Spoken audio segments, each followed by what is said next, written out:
episode of Video Game Logic. Today's episode was recorded on October the 17th, 2018. I'm your host, Gaming Psychologist, and with me, as always, finding dirty things on the internet, Caffeine Rage.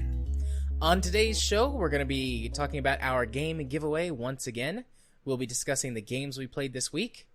Assassin's Creed Odyssey has some issues with Totinos. Command & Conquer is getting a remaster, and that might not be all. Being openly political in games is, quote, bad for business, the A Division developer says. We'll have our weekly community corner with another listener question this week, and a Steam Discovery queue. Timestamps will be in the show notes following their respective topics. Hello, Rach. Hello. And it sounds like you're projecting. I'm not the only one that looks at bad things on the internet. No, but it's well known that I look at bad things on the internet. We don't normally talk about the fact that you look at bad things on the internet. Well, I think it's more newsworthy when you're not looking at bad things on the internet. Let's be honest. You were telling me about dirty things, and I was like, you have to send those to me. So you were looking for them for me. But, I mean, you know, that's normal. Now see, you're the bad influence here. So that's it's fine. Your fault. I'll blame you. That's fine. You've influenced me in a lot of ways over the last few years, so... You know, it's only fair that I influence you back in some ways. What, the fact that I'm making you more of a curmudgeon already? Oh, yeah. And more of a cynic? Yep. Gonna cynic my ass down to the polls on Saturday. Early voting started, and this Saturday is the first Saturday early voting time. Yeah, well, I'm not crippled enough to be able to vote early, so I'm just going to vote often. Are you going to? Are you doing mail-in, or are you going to go down? I'm going to go down to the poll place. Okay. Yeah, I called and I was like, I want to get a mail-in ballot, please. And they're like, why? I'm like, because I don't think I'll be able to do early voting because I have to work, and I don't think I'll be able to get off on election day because it's not a national holiday. They were like, well, we do Saturday polls. Like, this lady was like so rude to me on the phone. She must know that I'm a liberal. That must be it. The fact that you want to vote, I think that's a key giveaway here. Yeah, and she's like, well, we do Saturday voting. And I was like, okay, well, when? And so she gave me the dates. There's 2, and the times that they're open. And she was like, if you can't make it to that, I guess we can get you a mail-in ballot. And I was like, whoa. Okay. And I wanted to be like, bitch, and then just like hang up on her. But well, I was just like, thank you. And then I hung up and I was like, she was so rude. Yeah, I don't know. She could be having a bad day or something. It's kind of weird in the U.S. that wanting to vote is kind of frowned upon almost. Yeah. Anything other than the presidential election. But we have local elections every couple of years, and sometimes there's like even more than that for special local ordinances and things like that. Like, you know, voting, it's good, it's important, but they didn't post about a local election until the week before it happened here, and I actually missed the local election. Granted, I probably could have looked online and found about it, but the local town's Facebook is updated like once every 6 months or so. Yeah. So there's really no reason to even follow it. So yeah. Well, let's put it this way: at the post office, they have the docket for the town meetings. And I'm pretty sure the latest one on there is at least 3 or 4 weeks out of date. Yeah. So you mentioned Facebook, and we're talking about voting, and so just like dumb me went over to Facebook, and my mom posted something on Facebook. You gotta share. About the red wave. It's just some stuff about Jesus and the Bible, and prayer changes things, and then it says turn it red, and it's got an election map of the United States, and all of the states are red. I'm so tempted to comment back and say, you do realize color, or you do realize how population density works, right? Yeah, because that's the other thing. She doesn't. That's the other thing. You see people talk about, look at all the red territory. Then you're like, Most of the U.S. population is in those little blue sections right there because of population fucking density. Yeah, the coasts and city areas. Tennessee's got a population of between 6 and 7 million, and there's more people than that live in New York City. Mm-hmm. So, yeah. Actually, let me see what. I just wanted to see what the population density of my state was, but I didn't find it real quick. Hang on. Wikipedia may have it. Population density, it's ranked 29th, so that's actually better than what I thought it was. What's ranked 29th? My state's population density, it's ranked 38th in total population. So, yeah. Oh, but should we talk about giveaway? Because we're still running that. Granted, we probably chased everybody off with political talk, but don't worry, we'll get back to that. Yeah, we'll come back to that later, guys. We'll just shelve this for now. We'll put it in a committee. It's definitely not being stalled. It's definitely not being stalled. I could hear that eye twitch. I could hear it. It's a very strong eye twitch. But yes, you do it this time since I did it last time. Yes, so like we mentioned last I'm week, delegating. In case. Okay, yes, sir. And in case you missed it or you're new to the show, then we're sorry. And you're listening to this in real time.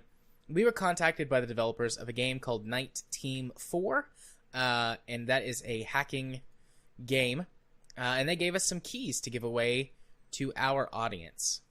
So we kept a couple for ourselves to play. Like they said we should. Like they said we should. But we have 3 that we're giving away to members of our audience, and we're just going to do a random giveaway. And the way that you enter is to send us an email or a tweet. I suppose you could contact one of us on Steam, but just to make sure that we check it properly before the show time starts, or before we start recording our next show next week. Just send us an email that says you want to enter and your favorite quote from a hacker movie. Well, you did add Cyberpunk as well, since Cyberpunk typically has some sort of element of hacking in it. Right. You're right. I forgot that. I wasn't ready, Coach. You just threw me in. Who knew running a game giveaway could be so tough? I know. But yeah, so that is that. And we're going to be talking about 19.4. And you probably should be giving the email address. Oh, yeah. You can send us an email at vglpodcast@gmail.com. You can tweet to us at vglpodcast, or you could, I guess, tweet to each of us individually, or send us a message on Steam. Just get it to us in some way, and we'll make sure to get those thrown in for the giveaway. The cutoff time is right before we start recording on Tuesday night, so somewhere around 8 p.m. Eastern time. Maybe 9 p.m. if we're a little bit late, but no promises if you don't get it in there before. Yeah, let's just say 8 p.m. Tuesday, October 23rd for the cutoff. Sounds great. And that's Eastern time, or Freedom time, if you're on our Discord. Indeed. Freedom!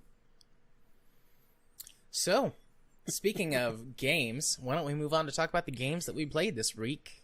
Week? I started to say week and rage at the same time, and it came out as reek. For anyone who has seen or read Game of Thrones. Well, I have I did shower. Well, that's good. Recently. I think. So what games have you been playing this week? Rage? Well, I could just dive into 19.4 because we both played it, but let's talk about... if you want to do it that way. Nah, let's space this out a little bit. So I actually spent a fair amount of time on mobile games because I redid my Dwarf Fortress world after a few failed embarks. Mostly me just going in with old knowledge and not doing proper things. Because Dwarf Fortress is rather unforgiving if you don't approach it, at least in the beginning, in a particular way. So instead of doing a, less ideal embark, I decided to remake the world, which takes some time, which means I had some free time for some mobile games. And I got 3 of them this week. Two of them remind me why I don't do mobile games that often. So let's just dive into Bowmasters. This would have been a fun game if it was a mobile game. And I mean that okay, that does sound a little condescending, but it's a mobile game, so what do you expect? I was going to say, when have you ever cared? Well, we did talk about I'm the less PC of us. This was developed by Miniclip, which was actually a flashlight back in the day. So it wasn't a big surprise that, this plays like an older Flash game where it's essentially, a dueling game where if it's you or you versus another player, there is a PvP option. I didn't go into it because of how the monetization works. But it's essentially a duel where you stand there, you tell the computer, or throw a projectile depending on the particular avatar you're using at a particular angle and with a particular amount of strength, and it launches it, and you basically take turns back and forth until you kill one another. Very, very basic. What pissed me off about it is quite a few things, actually. This is about the worst it comes when it comes to mobile games. Matches are, I would say, 30 seconds to a minute, depending on the particular character you're using and you're facing, because some of them are as overpowered as fuck. As in, you don't even have to do a direct hit. If you come up against, like, Thor as a computer, that has an AoE hit and could throw you back and mess up your shots. There's an alien that throws this little orb that, instead of having to hit you directly, it basically just throws down energy. So all it has to do is overshoot you and time the attack right, which it always did. So, yeah, there's some definite power issues. And since all these characters are unlockable, you can also face them whenever you come into PvP. And in order to get any of them, it is a massive, massive, massive grind. And that's on top of watching all the ads. And mind you, remember I said that the matches are 30 seconds to a minute usually. Well, the ads are 30 seconds to a minute. Am I the only one that sees a slight problem with this? Yeah, that's one of those ad exploitation type things. Yeah, and that's on top of mobile games do. Yeah, and that's on top of the character select being laggy as hell, and it seemed to randomly put me on a different character. So, if there was one particular character that I liked, its playstyle, be it it had a particular a projectile that I liked or a special attack that I liked, because some of them do have special attacks, like the alien probe has the power beam thing. There's a card shark that he would essentially just flick a card, think Gambit almost, but instead of the card exploding, it would it would explode, but it exploded into a cloud of cards, and send those out for extra damage. But because it would randomly flip to a character, it would take me quite a while to get back. So it's 30 seconds for a match. Okay, well, if you want to have at least, not even a less glacial progression, here, watch a 30-second to a minute ad. Okay, now we're going to put you back on the main menu. Go back to the character select. Oh, we changed to what character you're on. Hey, you can buy this one for 10,000 gold coins. Oh, you don't have 10,000 gold coins? Here, just put in your credit card number. Oh, yeah, this. It reminded me a lot of why I don't play a lot of mobile games. And this was one of the ones that was actually suggested to me on Google Play. It makes you think those algorithms aren't working, huh? Yeah. They're kind of hit or miss. Granted, some of the actual secondary game modes were somewhat interesting. There was a bird hunt mode that was, instead of shooting at another character, birds would fly across the screen, and you would have to flick at them pretty quickly to be able to kill them. And the more you killed, the more coins you won. And it also it did this wave-based thing where for quite a while there will be no birds on the screen. Then suddenly a bunch of them would show up, then there'd be none again, and slowly ticking down that amount of time. Which was it was fun at first. It would be a good time waster if it didn't piss me off so much, Yeah. I didn't even get to the PvP aspect of it because it would require you to win 20 games, and they kept throwing me up against just computer opponents that I had no chance at. I'm assuming that the game is using some sort of force miss, so it would be able to not hit you directly, have some sort of built-in margin of error. But because some of the characters are just so overpowered, if you're even on the same continent, you get hit. And since there's ragdoll physics, where if you hit by a particularly powerful attack, you're knocked back, that knocks off your own aim. And like I said, Thor was by far the worst one I came up against, just because he had this huge splash damage, so he would get near me, get enough to knock me back, but it wouldn't do a ton of damage, so it was just chip damage until, the force miss, you said, okay, finish him, and just dropped his hammer right on my skull and, caved it in. I really wanted to like this a lot more because, it's one of those that could be a good just time waster, fire it up, play it for a few minutes, but no. I installed it pretty quickly. Which is a shame. Because I actually liked this sort of game back in the Flash days, but just modern mobile monetization has just ruined a lot of these very quick, very quick and dirty time wasters, Yeah. It doesn't sound like a game that would be interesting to me, so. Well, it just reminded me of a Flash game back in the day. I mean, it's pretty much a direct rip of, several different Flash games. So the fact that, it's made by Miniclip, is pretty much just an endorsement of what to expect in it. And it wasn't what I expected. It's just, the fact that the just general monetization sucked. Yeah. And it was also filled with different parodies and different Easter eggs. Like they had Minecraft in it because that's still relevant, right? Yeah, I saw one of the characters looks like Walter White from Breaking Bad in the screenshot. Yeah, a lot of them are also kind of just reskinned, like the Archer Robin Hood guy. They reuse his model or animation set several times over. So pretty much any character that looked vaguely like him outside of the weapon is pretty much copy and pasted for his animations. So like the Lumberjack has the same victory animation, for example, even though he lobs a chainsaw instead of shooting a bow and arrow. The Card Shark actually is pretty much the same animation set. Like I said, just reskinned, which felt incredibly lazy. But do not recommend. Speaking of games I don't recommend, let's go into another one. Okay. Mini Golf King multiplayer game. This was another one that was recommended to me by Google Play because I played, I'm pretty sure I played their other golf game back in the day.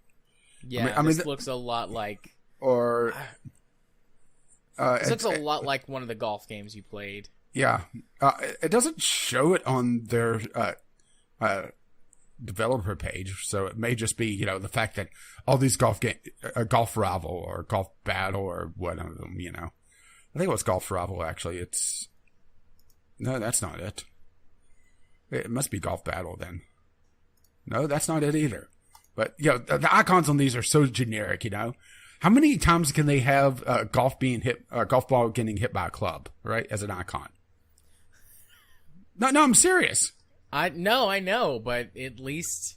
I mean, it's almost as bad as a guy vaguely yelling for, the Clash Royale clones, Yeah, the clash of copies. But anyway, this is essentially just... let me tab back to the proper one. A mini golf version of, generic mobile golf game. So, there's a little bit more randomness in it where, the game can fuck you over just because, the swinging mace hit you the wrong way or something like that. It's Golf Clash, by the way. Golf That's Clash, the old okay. one that you played. When I said Clash of whatever, I was like, is it Golf Clash? Yeah. It is. It's Golf Clash. Okay. Granted, it's not quite the same just because, it's a more proper golf game, or Golf Clash is. Yeah. While Mini Golf King is, and they're not made by the same company. This is actually a Blue Hole game. Yeah, this is made by Playdemic. Golf Clash. It's the only game they've made according to the Google Play Store. Yeah, which just tells you how generic the golf games are, huh? Yeah.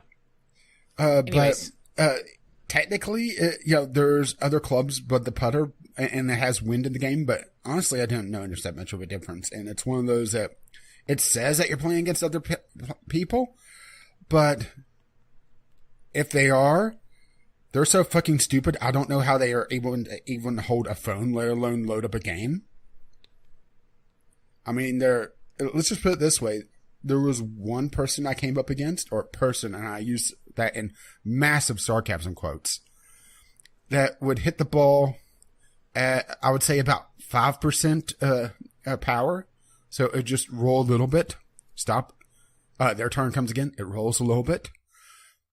Thankfully, it runs on a system where if you sink your ball, the other person has a chance to even the score, come up as a tie, and then it goes to the tiebreaker, which is just a gem scattered across the level. So you don't have to wait for them to finish, thankfully. But it uses the same exact system as Golf Clash, where you open up chest, and the chest has a particular number of clubs in it, and you collect a number of the same copies of clubs to level up the clubs to get better versions of the clubs, and the different courses have different clubs that make the previous ones obsolete because they're obviously better. And I honestly didn't see any variance on play style where one club may be a little bit more accurate but has less power. All the ones I got were very linear in their power scaling, just straight up upgrades. I think the only time it wouldn't be that is if you stayed on a particular course for a long time and were able to get a lot of a particular club to level it up to, up like a plus 20 or something. But where this game pissed me off was that it uses the Clash Royale system in its chest, where, you play a match and you get a chest and you have to wait so long for it to open. What's something that Clash Royale does in that system that makes it where you could actually play the game? I mean, you can open them immediately.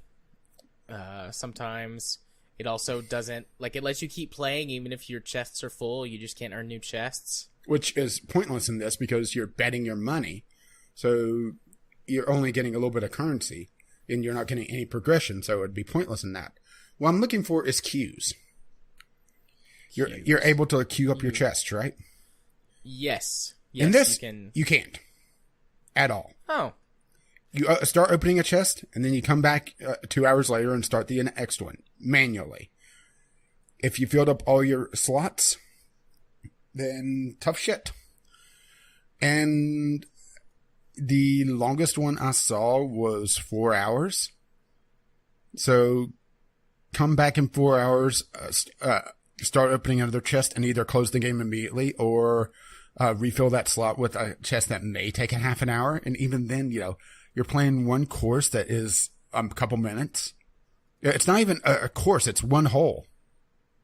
The different courses are a chance of one particular hole out of a particular pool instead of, playing across several different holes like Golf Clash did it. So, yeah. I mean, just the fact that, it's a game that actively discourages you to play it unless you want to pay up. Just put me off. It makes me wonder how the hell this has a 4.5 out of 5 stars. And also makes me very worried about, future game development catering to the more mobile crowd. Because damn, right? Yeah, I hate stuff like that. I mean, outside of that, I actually kind of enjoyed it, but I don't have enough money to pay up to be able to play it that often. And the fact that, you know, it's one of those play for less than 2 or 3 minutes, and then come back in half an hour, come back in 4 hours, and no way to queue that up. Really? It just was a head scratcher to me. Yeah. I mean, they're just trying to, I guess, get people hooked and then that first taste is free, because the first chest was pretty much an immediate open. Then you started racking them up, and I honestly thought it was going to be the same as Clash Royale, where, you know, you fill up your chest slots and then you come back in a few hours. Which honestly, 4 to 5 matches, maybe a little bit more, depending on if the player, in sarcasm quotes, is good enough to actually beat you. Or at least in the opening tournaments, it wasn't even close most of the time. There was only one time, and that was, honestly, I'm pretty sure it was an accident, because there was a course that had explosives on it, and they hit the explosive just right to bounce it down the course, actually a fair distance. But I'm almost positive that was a mistake, you know, or just luck. But yeah, if they had it where it would queue up and you'd come back every few hours to play a few rounds, that would have been fine. I wouldn't have been happy about it, but it would have been acceptable. But the fact that, you know, opening up chests in these games is fucking expensive. I just don't see how they could say it's microtransactions when, you know, you play for a little bit and you suddenly, need to take out a loan. Right? Yeah. Well, I mean, you know, you do 1,000 transactions that are only 99 cents. Those are all micro, right? As if they're only 99 cents now, huh? Yeah, I know. All right, so anything to say on this one? Not really. I played Golf Clash, and I thought it was okay. This doesn't make it any more appealing to me. I mean, this is a worse version of Golf Clash. The only reason why I stopped playing Golf Clash, well, one, I reset my phone and lost my progress. And 2, you know, I was just coming up against players that were just still brain dead after quite a while. And it's the same system. I'm pretty sure that they just scraped Facebook for a bunch of pictures and it's all AI. I would be shocked if if there was actually other players outside of, very high leagues, because damn, these people are stupid, right? Yeah. So, third mobile game. Okay, so this one, I'm going to shock you here, but I kind of like this one. Okay. So I have an app on my phone. I know there's a big shock. That keeps an eye on Google Play sales. And this game came up on actually 100% sale, just giveaway. And I thought, that actually looks interesting. I'll try it out. Occasionally there's something that's actually decent in it. And this was one of those. This is normally $1. So, still pretty cheap. And first thing that won me over, you buy it. That's it. No microtransactions, no ads, no nothing. So there's a victory in and of itself, huh? A rare gem. Yeah. That's all. Honestly, when I look for mobile titles now, that's all I look for. A game that I pay money for and get. Well, I may be selling you on this one. This is a combination roguelite and lunar lander, where you control a little lander craft in a procedurally generated cave system, and the entire point of the game is to escape. You have a set amount of fuel, and you essentially progress up. It's a kind of a vertical platformer almost, where you're trying to just climb up and out of this cave system. And at various points, there's refuel stations, and there's various hazards along the way. There's mining lasers that go off occasionally. There's doors that you have to hit switches to be able to open, that sort of thing.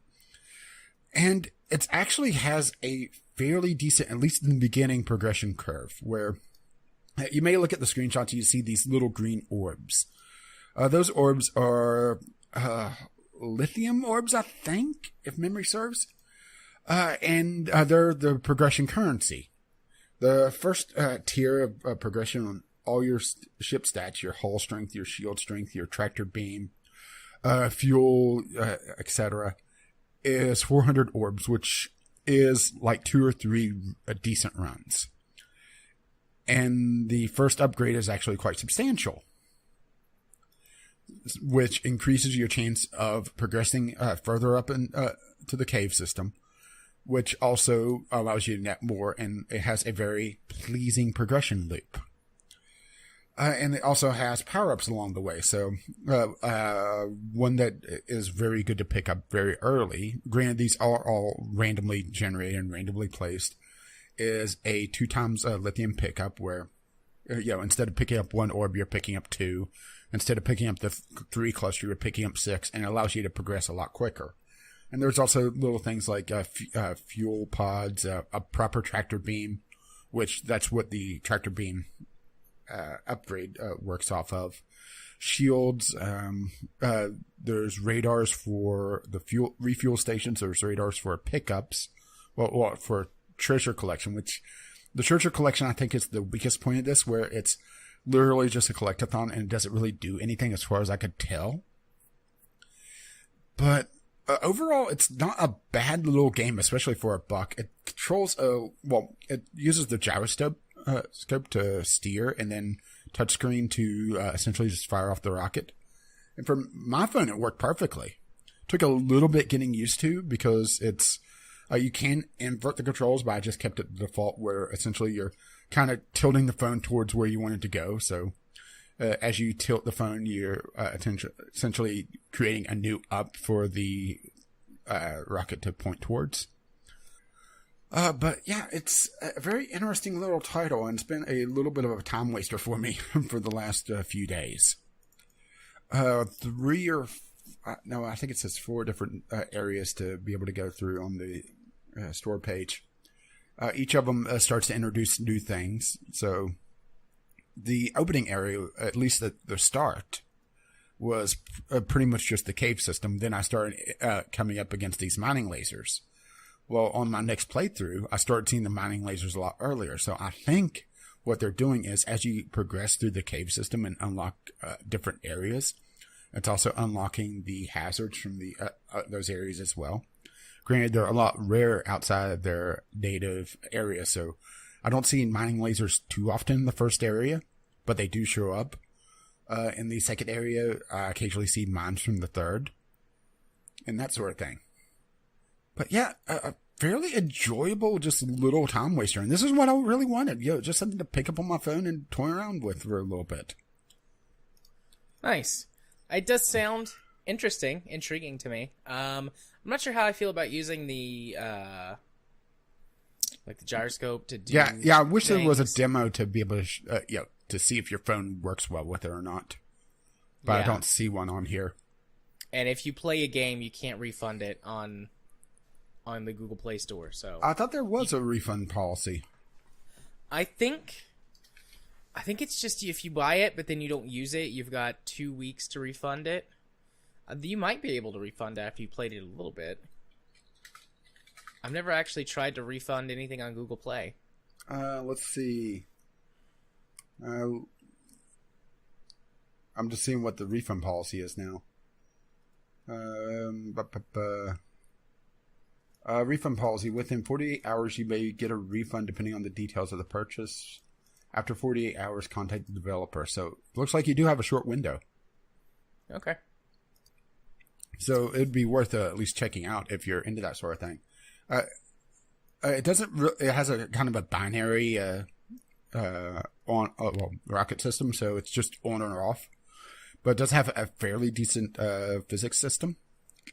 It feels like it's an atmosphere though, so it's not quite trying to fly a lunar lander in Kerbal Space System, Kerbal Space Program, where you're on Mun, and it could get a little squirrely if you're not running the stability system there.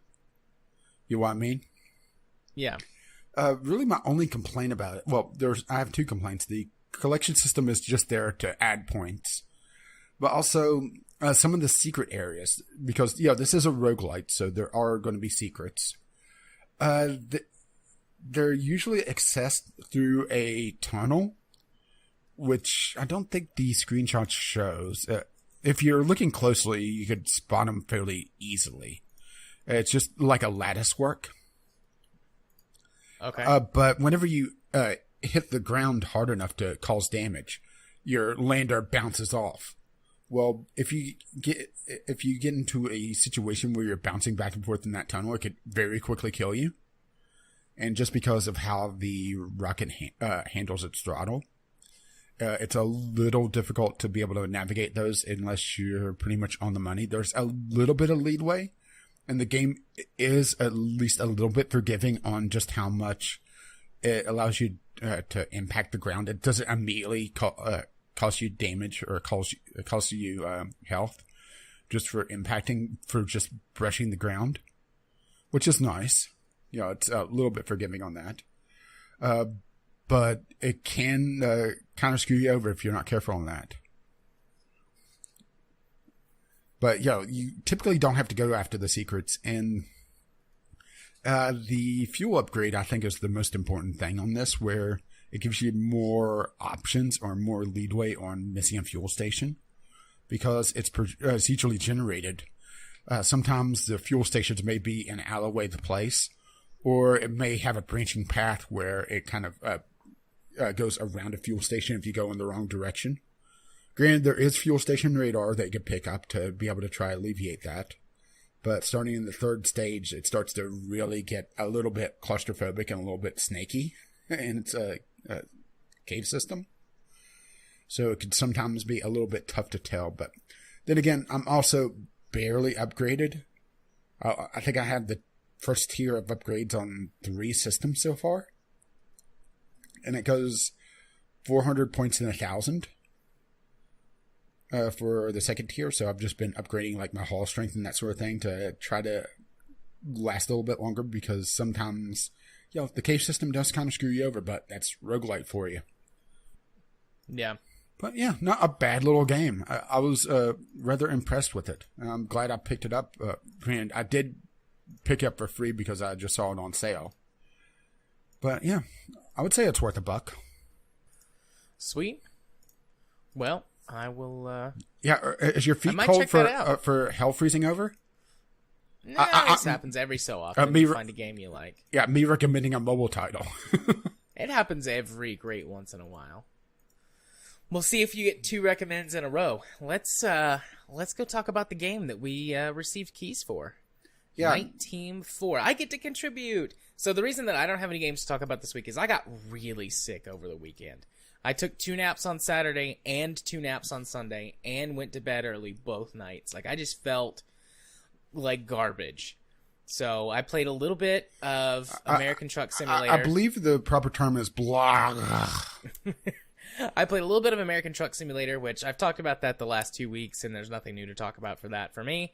And then I played some Dwarf Fortress, not as much as I wanted to, but I mostly just sat on the couch and watched TV and YouTube videos. Yeah, and Dwarf Fortress is not a game you go into while you're sick. No. Yeah. Hell, it's not a game you go into when you're well, if you don't know what you're doing. There's a reason why I wanted to stream it, but I haven't, is that I have to stop every so often and start looking up stuff. And that's not very conducive for a stream. So maybe after Game Club, I'll be able to stream it.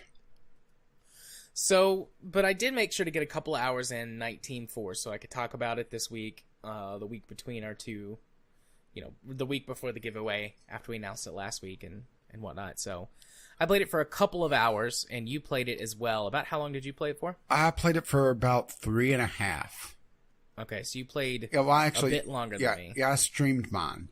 19.4, I think my biggest problem with it is that it doesn't have all of its tutorials in place, so there's a lot of tools and a lot of systems in it that aren't explained at all. So okay, so it's not just me that felt that way. Oh no, Granted, no. I didn't play through all of the tutorials. I played through I did all 3 sections of the tutorials, and my biggest beef with the tutorials, outside of some of them just not being in place yet, is that the tutorial system is very segregated. In one set of tutorials, you're learning how to essentially just find particular servers.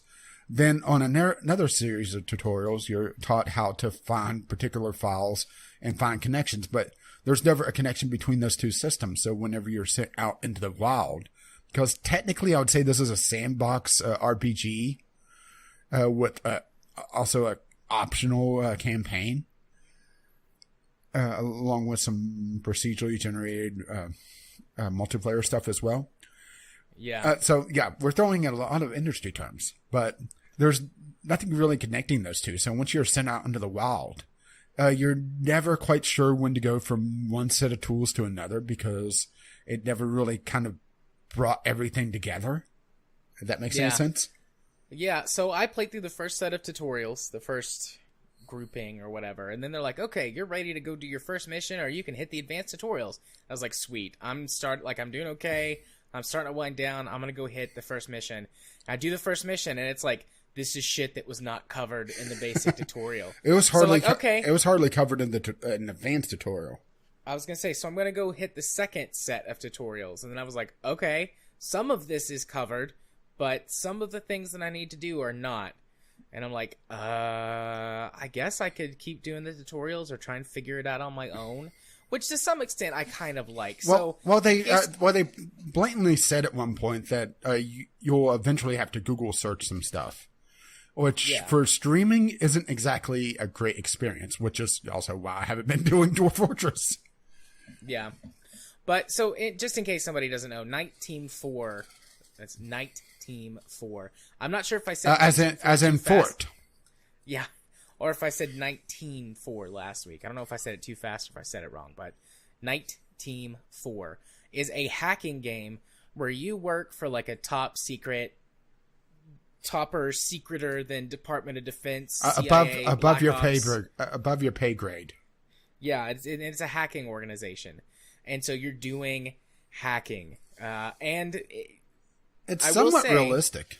It is. Most hacking games I've played in the past are like more like puzzle games. Yeah, but this does have that element as well. It does feel like there's a puzzle element, but it's more figuring out kind of what the game wants you to do and figuring out how to use your tools, and not quite how I think they intended for the puzzle element to feel. Yeah. So the majority of the game is played in some sort of command prompt type interface. Like each of your tools are broken out in their own sections, so you can open up a separate, command prompt or command line window for them, and the help is specific only to that instead of it all being crammed into one tool. But for the most part, you're doing, at least in the beginning. I haven't gotten to any of the mobile related stuff. See, I did get to a little bit of the mobile stuff, and that was something I just had to figure out on my own because it didn't really give a lot of stuff to be able to do it. Yeah. And there was a lot of times that I had the information in front of me on what I needed for that particular campaign mission, but I didn't get it in the way they wanted me to. A good example of that is at one point you have to hack a phone, and you have to. It tells you to go find this person's contacts. Well, great. They covered a tutorial about connecting people. No, don't do that. It's something completely different. So if you don't do it the way you're supposed to, it doesn't let you progress. In the story? In the story. The campaign? Yeah, in the campaign. Oh, didn't know that. Yeah, it's pretty much it has a lot. It's a lot more linear than I would have really enjoyed. It's quite literally they'd say, find more information about his contacts or something like that, and you're in his phone looking at his contacts. Sorry, I'm pausing here because of train coming. Choo choo. At least we had a good section to break here, huh? Yeah. I'm not sure if that's on this side of the river or not. Maybe on the other side of the river. That's the problem, is that where I live, I could hear two sets of crossings. Yeah. I just barely heard, and then that was it. All right. Cut all this out, Craig. Or Jared. Craig, strike that from the record. Strike it from the record. But you're literally in his phone looking at his list of contacts, and they all say encrypted. What do I do? Well, it turns out that you have to go to the file manager and find a essentially a link to go to a different place, and you're completely ignoring all his contacts and everything that the campaign was telling you to do, and to go into this hacker black market to try to do a cryptocurrency transaction. Never mind the fact that it was telling you to look for contacts, right?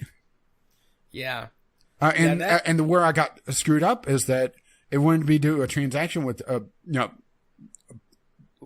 Bitcoin or whatever cryptocurrency they were calling it, but I don't know how to do that, and I'm trying to search online to figure out how to do that. I mean, I have a wallet ID there, but I don't know how to do it in the game itself, so that's where I gave up after going around in circles for about 10 minutes. It's one of those games that it requires a very specialized knowledge because they go more on the simulation side of things.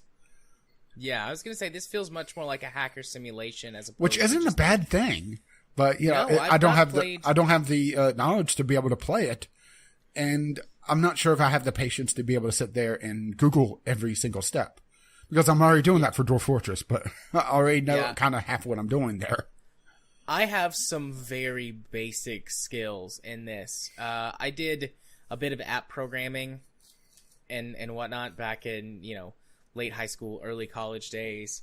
I wrote a couple of custom Android OSs. So, I mean, those skills don't directly transfer, but I recognize some things. Mm-hmm. I'm like, okay, I kind of get where to go with this and how to do this. And, when I get to the cryptocurrency stuff, I might understand that better since I'm sort of a crypto amateur. Well, since they say, do a transaction and you have a wallet code there or a wallet ID, I imagine you'd know how to do that without having to start Googling it.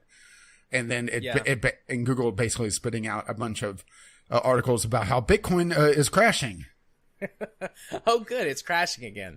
That's good. I'm actually a little behind on the times with that. Well, I'm not sure if those were old articles or not. I was trying to figure this out, but I was also starting to get tired and a little, I guess frustrated would be the proper term, but that's more just the game. I think expects you to have some very specialized knowledge. Or it expects you to put in the time to learn it. Mm-hmm. And you know what? That's fine. Yeah. There's actually nothing, I don't have a problem with that. Like some games, like this is a niche that it's going for. And I think that for the right person, honestly, even for me, now that I'm better and can give it a second look with more focus and attention, like I think that I would really be into this because I was kind of getting into it. Like, I'm hacking and I'm typing. Yeah, there were some moments that figuring out how to do something correctly. I'm like, aha, I got it. And that felt really good. It's just I don't have the baseline knowledge of the programmer to be able to do this. And the game doesn't explain enough about the tools. And there was some stuff that I just looked at like, this looks like some sci-fi shit. I have no idea what this is even supposed to do. And then there was some stuff like man-in-the-middle attacks and that sort of thing, which I understand the basic premise of, but not the interface of. Yeah, I will say that for like some of those tools, they do go from like, okay, I have to like type it all out in command line. You get like a little thing and it's like, okay, I want to do this type of attack on this address or server or node or whatever it is that you're doing. And, you just hit start and then it does the thing. And, that's helpful instead of having to type all that shit out. Mm-hmm. And who knows, like, I mean, there might be some real tools that do that. I wouldn't be surprised if there are at this point. But, that's just not something that you're used to seeing anywhere. Yeah, I was just at least there wasn't anything that just said enhance. You got me. That would have been awesome. Like if they'd made a joke about that during one of the training sections or something. All right, now enhance, and then it's like there's a pause and there's like ha ha ha. Yeah, that's not real. Speaking of which, the voice acting in this game. Yeah, the voice acting was actually really good. Really good. I was expecting, it sounded like them reading off of a script. But no, it was actually, I was impressed with it. It's high quality audio. It's very well produced. I don't know if they got some actual voice actors to do it. I'm not sure either. I do know that it started to tie in with one of their other titles in a combined universe or extended universe thing because they were talking about now I'm going to their page, the Black Watchman group. The Black Watchmen? Yeah, that's their other that's one of their other games. Gotcha. So it's tying into a combined universe. I'm not sure if going down the campaign it It's this is another story in a larger universe or not. But their other game is mentioned by title.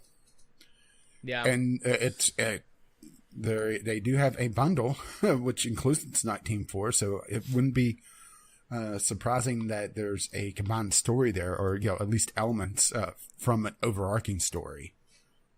Yeah. Honestly, like, it looked good on the screenshots and stuff, but I was just expecting to be like, okay, this is going to be like a decently well-produced indie game. Mm-hmm. They're showing off some of the best shots in the screenshot. And then when the game launched, I was like, oh, well, this is... Yeah, they actually put a lot of work into this. This looks really well done. Yeah, it is very well done. Probably my biggest gripe UI-wise is the font. And it's time for my nitpick of the week.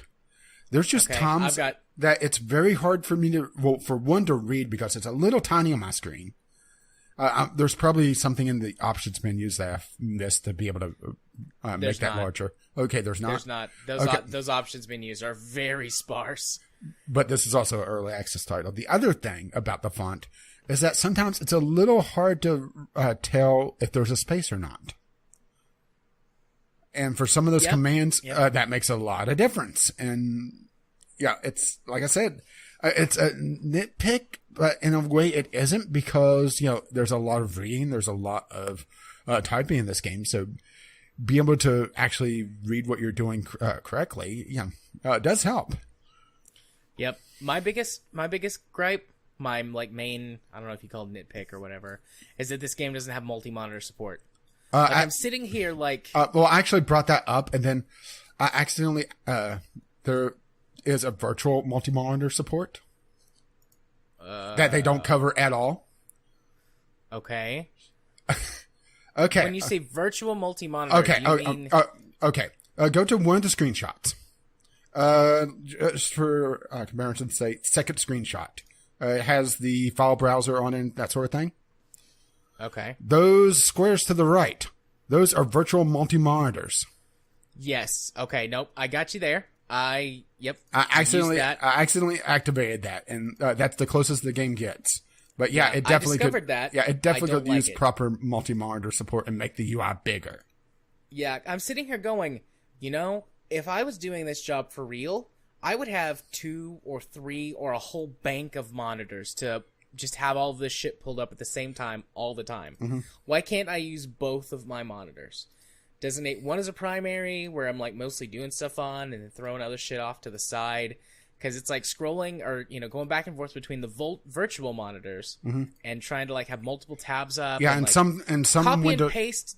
Yeah, some of Windows allow you to do that, some of them don't, and it's a little arbitrary on what Windows allow that.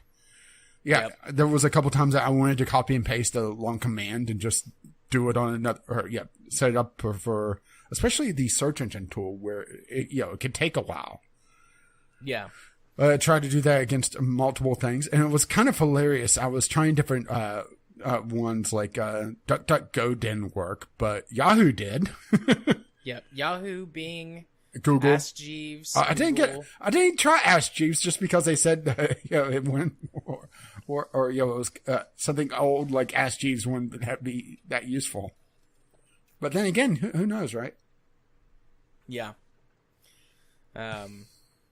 Web crawler didn't work.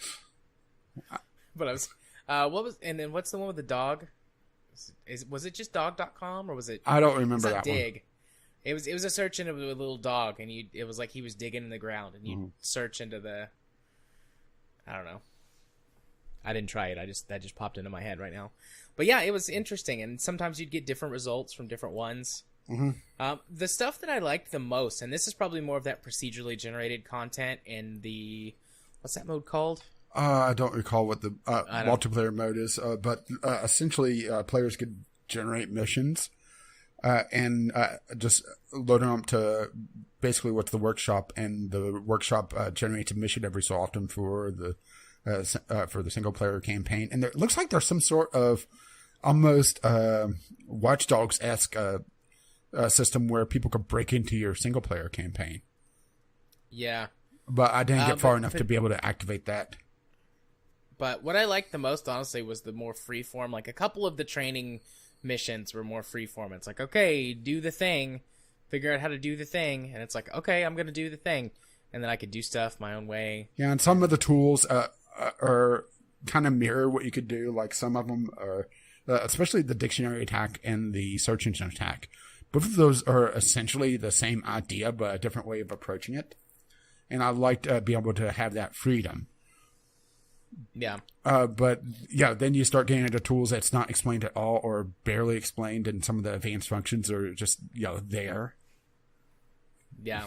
So it's just a case of the tutorials not being fully in place. Yeah. They definitely need much more tutorials, and regardless, they should walk you through the entire first mission. Mm-hmm. Or have a final training mission where it's a fairly full investigation. Yeah, that would be nice with hints or something to help you out. Because that first mission, they don't tell you how to do. Not in any of the tutorials, they don't tell you how to do one of the things in the first mission. It's like you get the guy's ID, and it's like, okay, you need his address, his IP address to break into his phone or his the MAC address. Whatever. Yeah, you need the MAC address, and I'm like, well, how do I find that? Which one of these tools lets me find that? And it took me forever. Yeah, it took me a bit to find it. Yeah.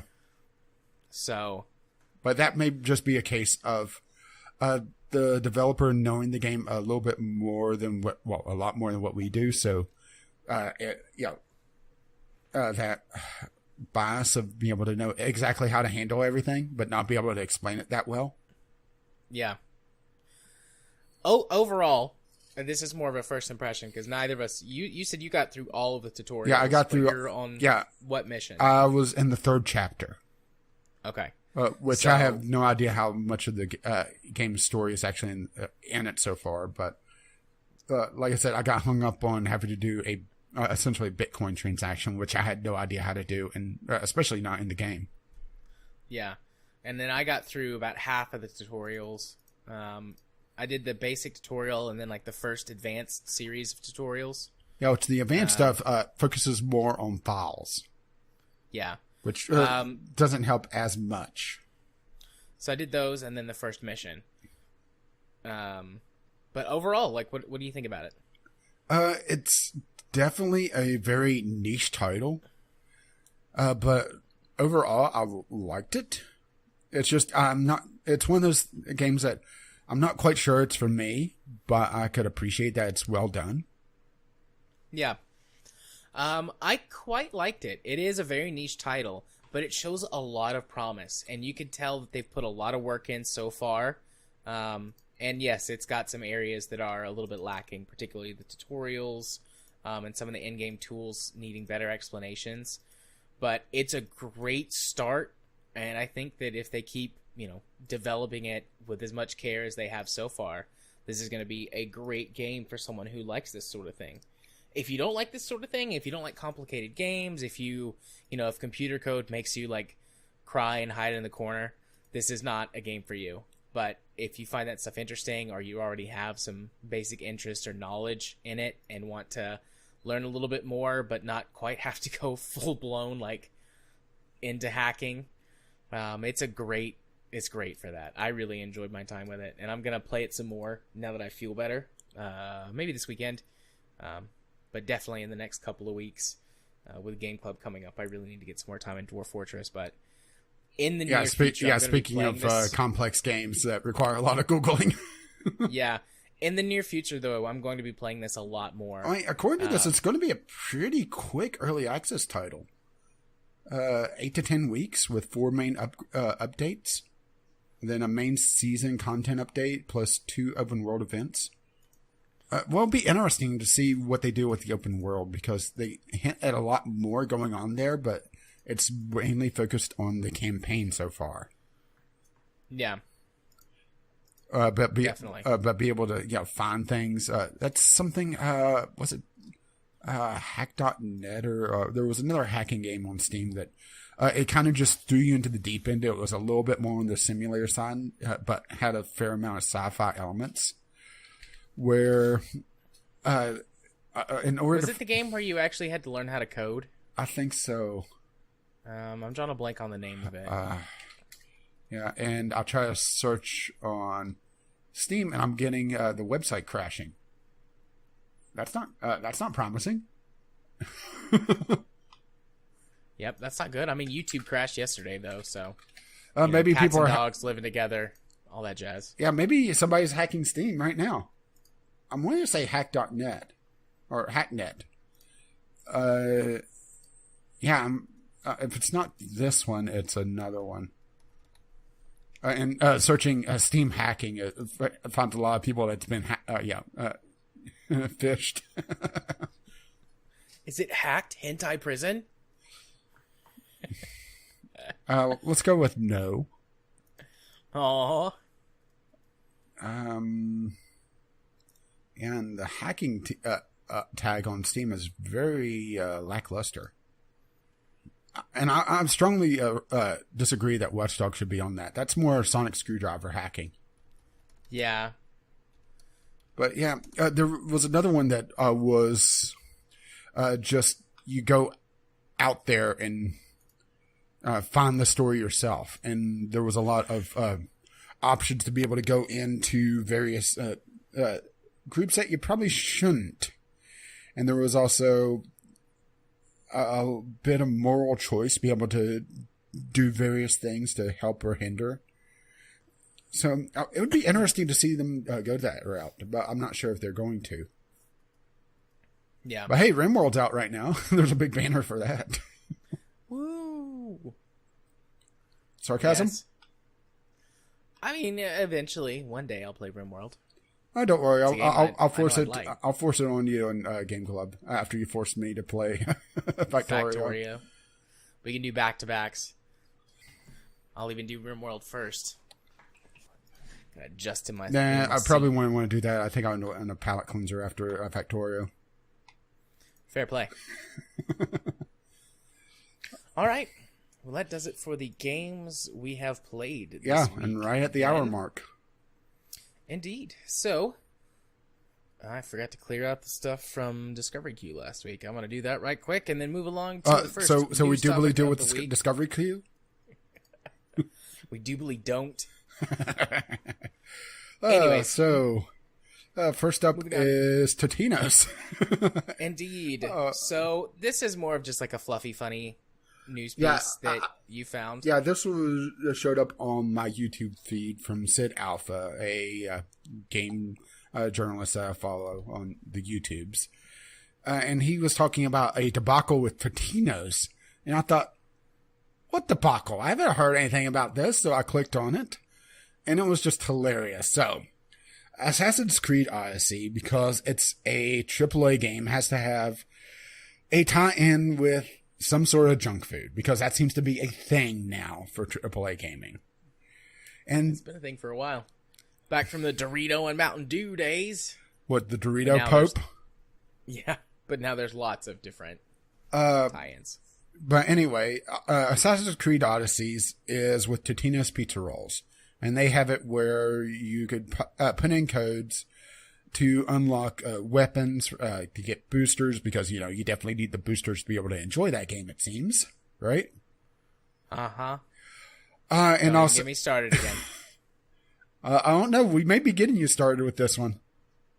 The fact that boosters is part of a giveaway.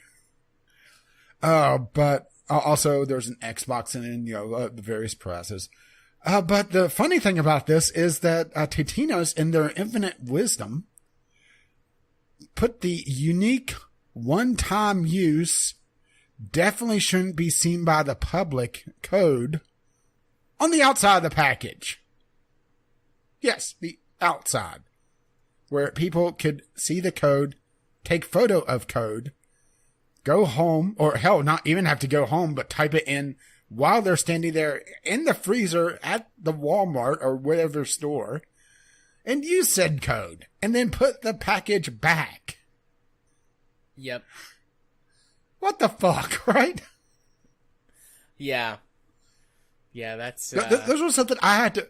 I thought the YouTuber that said Alpha, you know, it was some sort of joke that, you know, this was, you know, him making fun of just general... these tie-ins, and that, you know, this wasn't real. So I went digging. It's real. Granted, I wasn't able to go to a store to be able to confirm it because the stores around me, they don't have Totino's pizza rolls because the only place that's really selling food right now is just a little dollar store. But yeah, it just was mind-blowing. Yeah, and I mean, the video that Sid Alpha put up is only like 5 minutes long. But one point that he makes that I kind of agree with, it's still stupid, but it's like Ubisoft is just relying on Totino's or whoever their parent company is to get it done and to do it right. And they're still probably using the same machinery that they used to make and package this stuff from 20 or 30 years ago. And so this is just how they've always done it. And this is the first time, or at least the first time anybody's noticed, like, oh, hey, that's really stupid that you put a digital code on the outside of the box. But used to, you would have had to have cut it out and mailed it in or to get your... Oh, usually when they have this sort of thing is there's an insert. Yeah. Just a little cardboard thing that, it gets put into the package and that's it. The fact that they're not running that when each of those is a fraction of a cent is just mind-boggling. But see, I mean, when it comes to assembly line produced things, even a minor change like that. True. I mean, hey, I played Gunsmith. I know this. Yeah, could require. Or Factorio or, any of your assembly line games. I understand that it's a massive change, but, that would have been the cost of setting that up would have been covered in the contract, I would assume. Or do you think this is just the fact that Totino's is trying to cheap out on the contract? Yeah. And just going by the letter of whatever, terms are being covered and not the spirit of it, of, actually running it in an intelligent fashion. It'd be hilarious if whoever won the grand prize, the Xbox or, whatever prizes there are, never even bought a single package. Yeah, because, I mean, that's like the grand prize is the Xbox One X with the copy of the game and everything. Which, that's kind of a lowball grand prize, isn't it, for something like this? Yeah. I mean, it's not... That would be between $700-800. They might throw in some extra stuff and call it $1,000. A year of Xbox. Yeah. So, I mean, it's not great. It's not terrible as a first prize, though. So. I'm trying to bring up the rule. It would help if I typed Totino's right, huh? Because I just wanted to see what the other prizes were. Just to get for full transparency. There we go. Assassin's Creed. Sweepstakes. No purchase necessary, obviously. That brings a whole new meaning to that phrase. Yeah, let's see.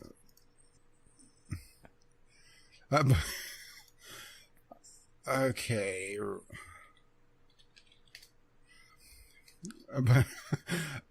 I just found it hilarious. No purchase necessary on the highlighted Google.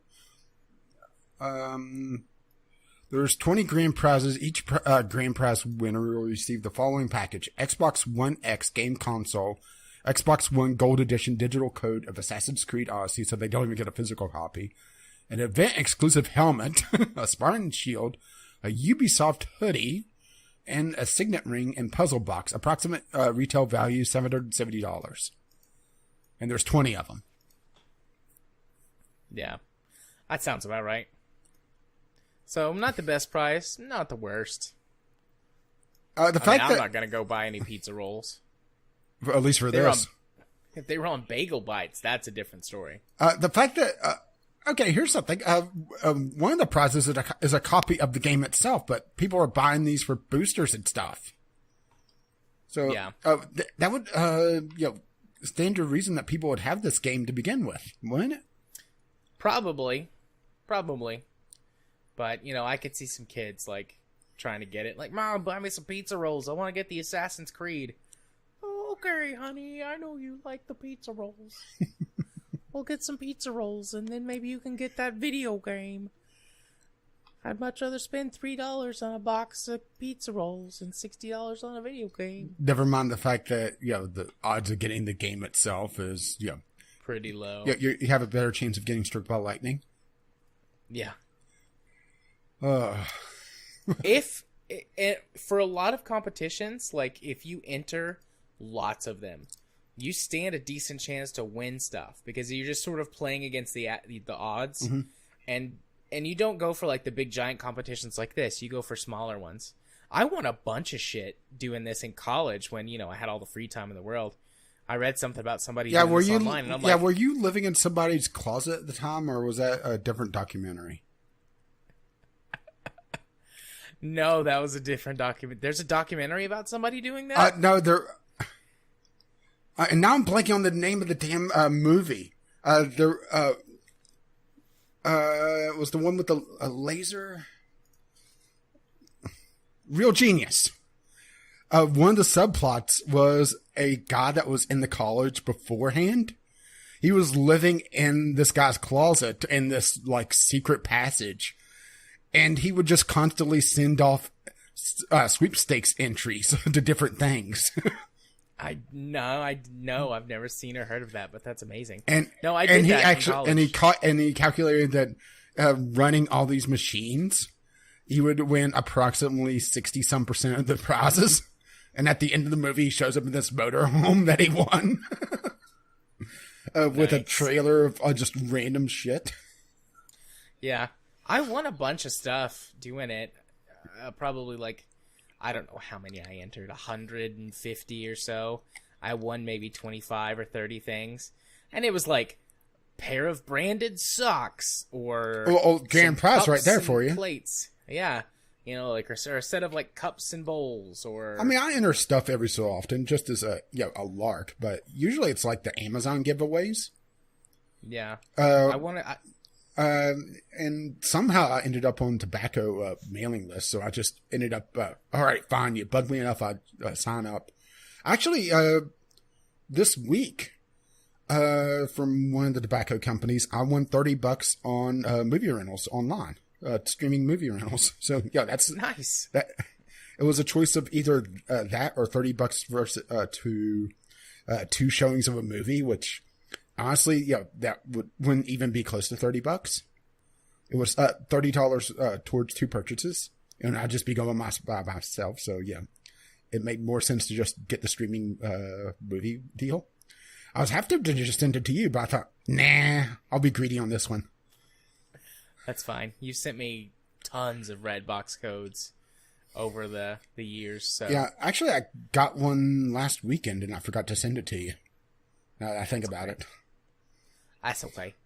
I'll send you the next one because getting to a Redbox right now, it's a bit of a hobble for me. I mean, there is one within hobble distance of me, but it's not worth it. Especially when I could just stream them.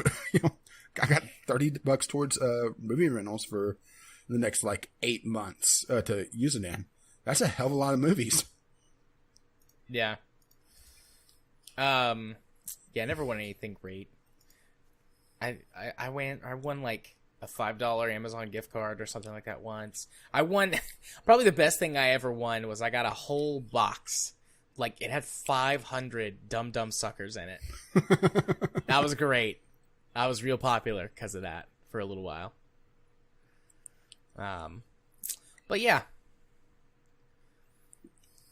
Anyways. But yeah, the fact that this is just so stupid, though. Huh? I mean, just it's one of those things that it's like an intern set it up, and they didn't realize digital codes. Yeah. And there was people talking about it on the Assassin's Creed Odyssey subreddit, trying to figure out, how this happened, like why they didn't set it up this particular way. And there was one person chiming in that they actually have the machines to be able to print on the inside of it, of the bag for various safety protocols, lot numbers and that sort of thing. Yeah. And they don't have a clue why they didn't include that in there as well. So who knows? Sounds just like a big debacle, a big fuck up. But yeah. Hey, at least it's one that we can laugh at on Assassin's Creed Odyssey, because we'll be coming back to this later. Yep. Okay. Well, moving on then to our next news topic of the night. Command & Conquer is getting a remaster, and that might not be all. So should I go get some popcorn? I'm not going to go for super long, but for me, I'm a big fan of the old Command and Conquer games. Just the mainline Command and Conquer, the Red Alert series, the Generals series. I have played most, if not all of them, even like several of the ones that were on console, like PS1 and N64. Like, I've played most, if not all of them. And when they announced at E3 the Command & Conquer mobile game, I was very disappointed. Yeah, I wish I had you on voice chat to hear that, because I could only imagine the cursing. And, I don't expect anything less from EA. Granted, I think we both would have been wishing for death, because we would have been watching that in real time, both of us, instead of just me suffering through that. Yeah. But, I don't expect anything less from EA other than to fuck up things that we all enjoyed from our past. Oh, no, don't forget killing things. Don't forget killing. They're good at the killing. Too. But apparently, there have been enough people that have complained on the internet. They're telling everyone, okay, we hear you. We will remaster the old games. Well, they haven't said it definitively. It sounds like they're wanting feedback on the 25th anniversary celebration in 2020. Yeah, but they're making it. They're going to remaster it. Yeah, let's be honest. They're going to do that. It would be a shock if they didn't do something. Yeah, it'd be some easy money. Just up-res the textures. If they've got them, redo the old live-action scenes. Make those playable at higher resolutions. But they were always pretty decent quality anyways.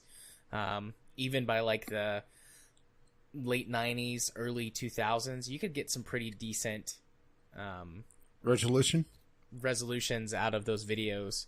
So, and they were all on PC anyway, so easy squeezy, lemon peasy.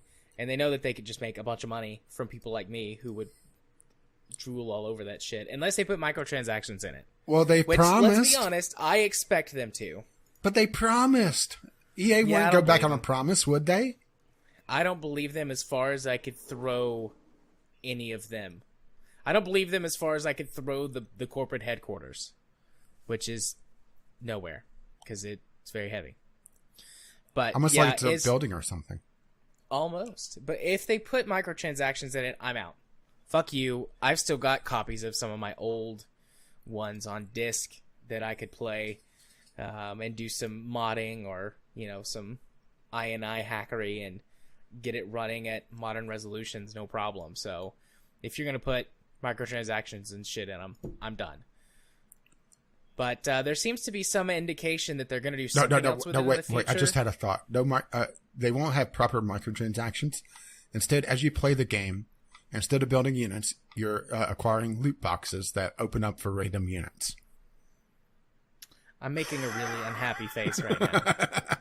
Which is great for audio podcast. That because of the truncate silence, that like 4 or 5 second pause is going to get cut down.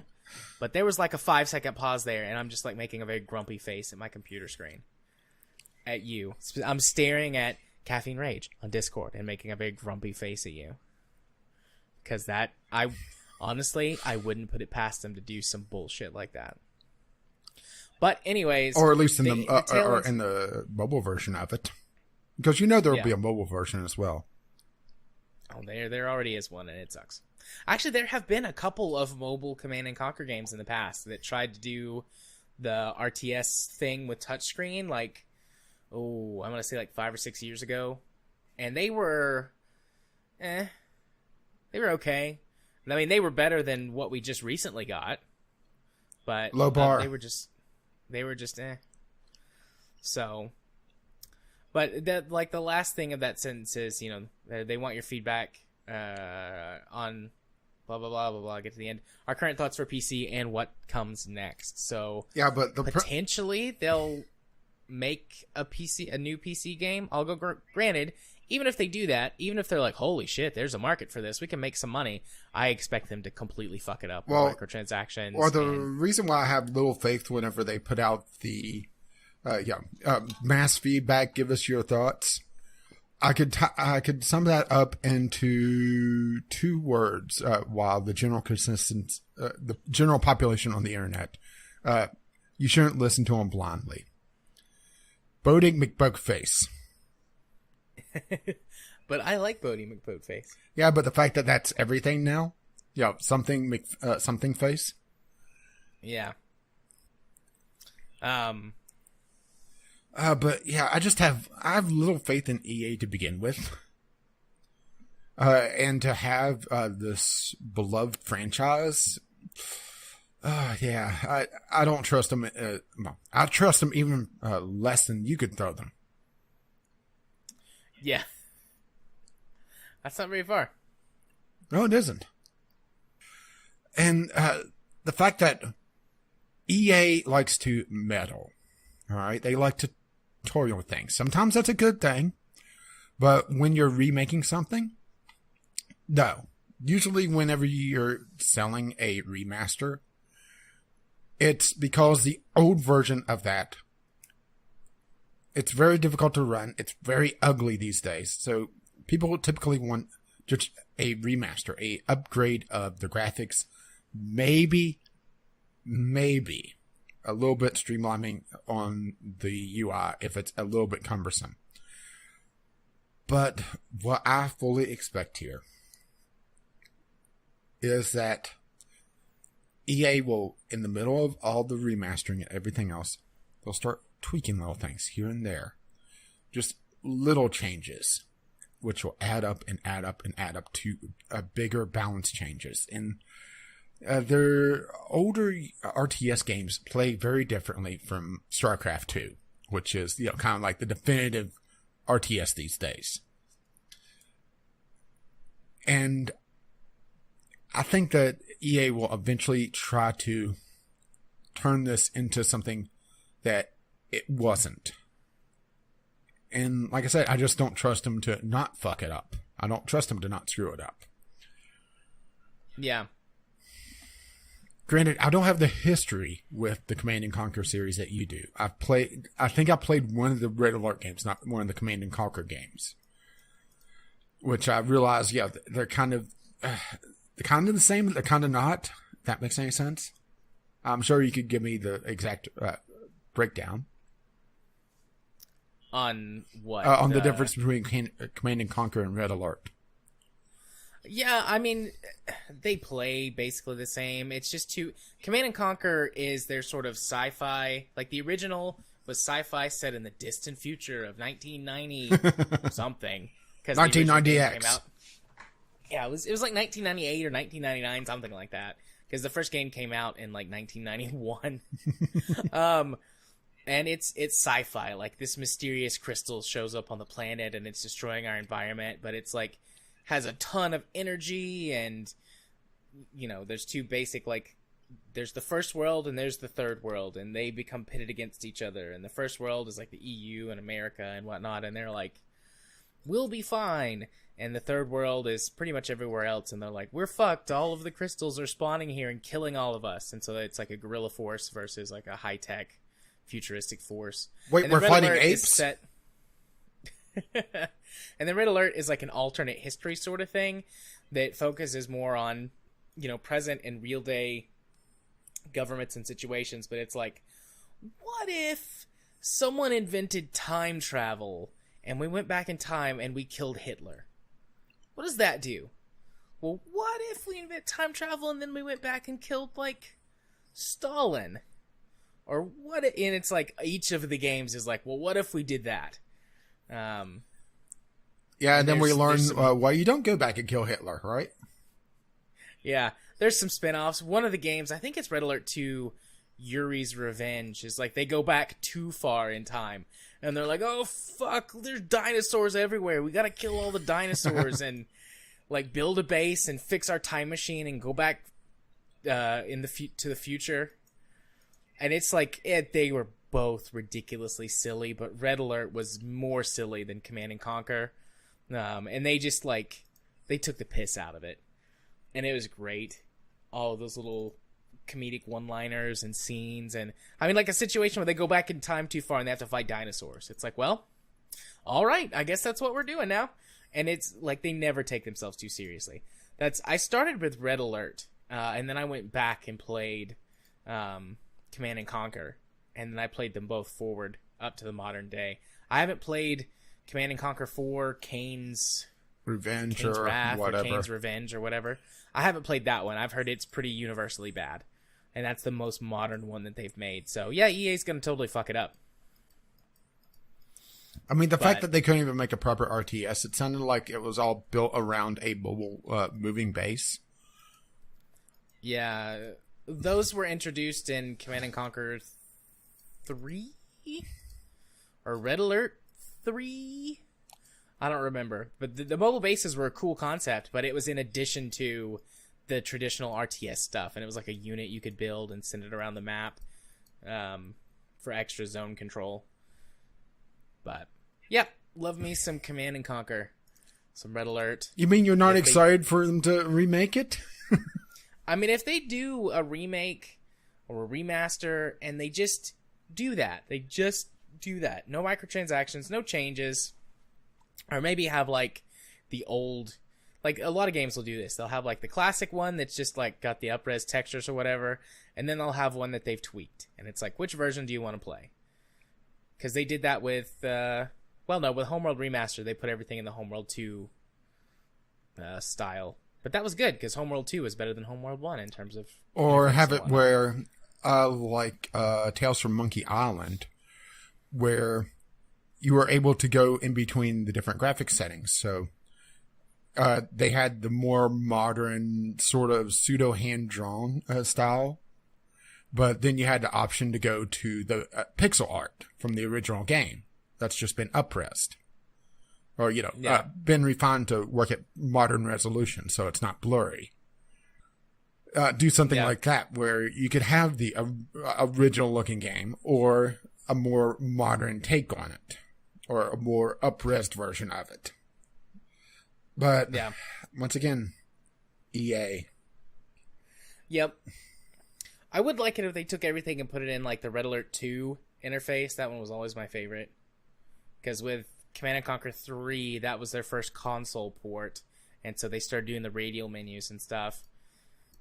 So, anyway, yeah, that's about all I have for that. So that's all you gotta say about that? That's all I've got to say about that. Moving on to our final news topic.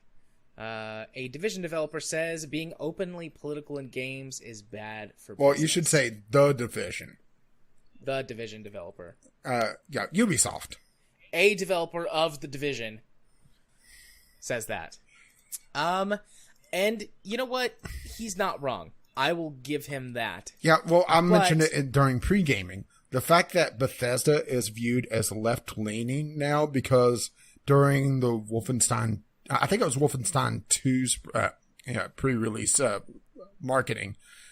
They said, make America Nazi-free again.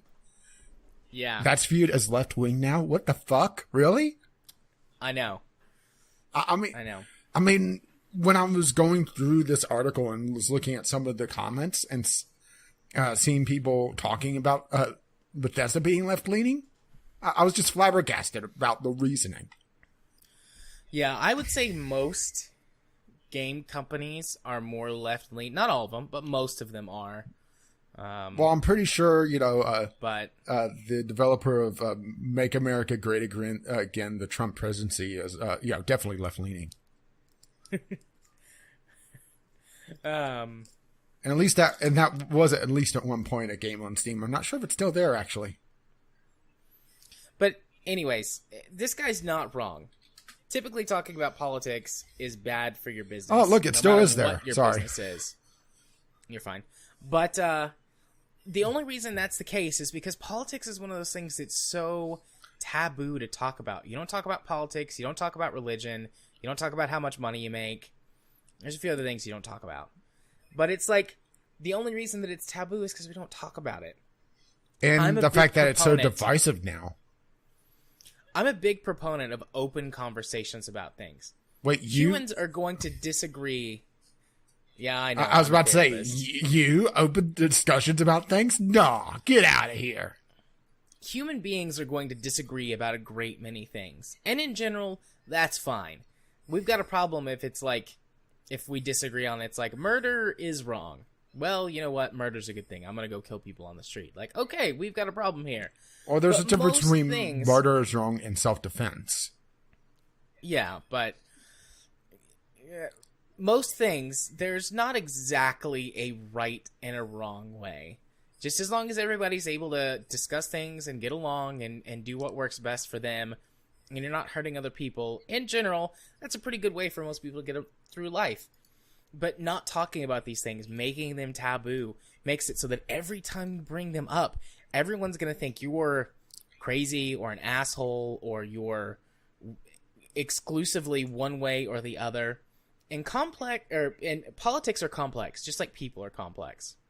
And I have a lot of things that I'm sure I would disagree with even some of our viewers. Like, it's came up before when we brought up politics in the past and over the last couple of years. And that's fine. I am openly willing to talk about my political beliefs and views and value system, just as long as we can have an open and honest conversation about that. And if we make that more the norm, instead of being something that's going to hurt business, that's going to hurt, whatever, then we'll have a lot less problems because we'll start to walk back that taboo status on discussing politics. I hate it that it's bad for business, despite the fact that politics are something that come up in any form of entertainment or artistic medium, period, because humans have value systems and political beliefs.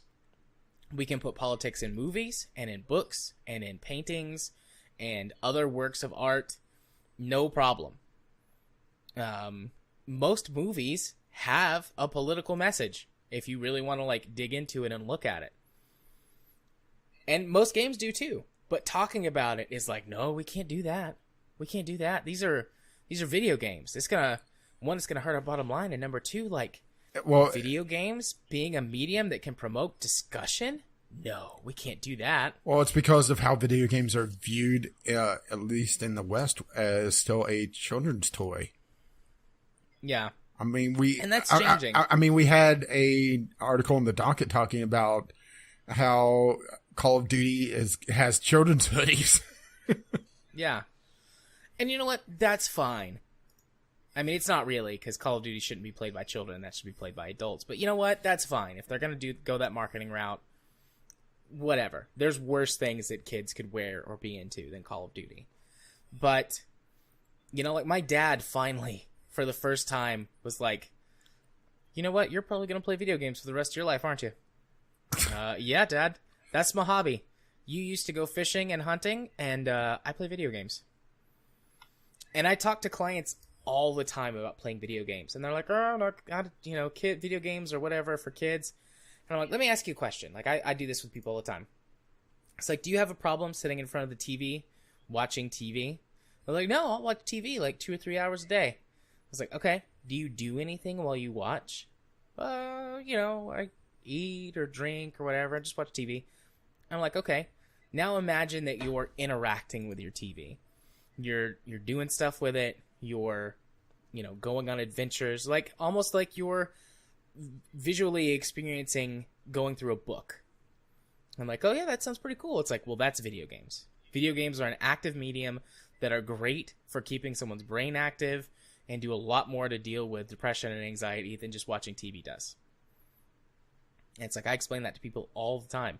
And I've converted quite a few hardcore TV watchers to gamers in my clinic. Oh, so you're a gateway drug. I am. I'm a gateway drug. But it's like, we should be able to talk about things in video games. Because video games are a great, interesting, unique perspective that doesn't exist anywhere in any other form of medium. And the fact that you get to directly interact and make choices about things. Or it could allow you to experience things that you otherwise couldn't. I mean, we have another story on the docket talking about Sonya's sacrifice and how that could give someone insight on how schizophrenia feels. Yeah. And you can't really do that with anything else because you don't get to experience it the same way. Even reading a book is probably the closest in terms of how it activates areas of your brain. But a video game is much more interactive than even that. So, politics belong in games. Not every game has to be political. I'm not saying every game should be political. Just like not every movie or TV show or book is political or religious or whatever. But that stuff belongs in games just like it does in any other medium. And the fact that we can't talk about it, that we ostracize and, attack or berate companies for making political statements is just bullshit. We don't really do that with movies anymore. Every once in a while, something comes out and people are like, "Oh my god, what the fuck is wrong with you for putting that in this movie?" Yeah, but it's far often. Yeah, it's far more common for it to be in a game. Controversy. In books, nobody gives a shit about books anymore. Well, I'm sure. Write whatever you want. Well, I'm sure when the printing press was invented, people were talking about how it's bad for the children to be able to read. The Scarlet Letter. I mean, and yeah, mediums have had their controversies, and I'm sure in another decade or 2 or 3, I don't know exactly how long, but eventually we'll hit this point where this isn't an issue anymore. But in the here and now, this is an issue, and it's stupid. It makes me mad. Like, just everyone be adults and talk about shit. Talk about politics. Talk about religion. Tell people how much money you make. It's fine.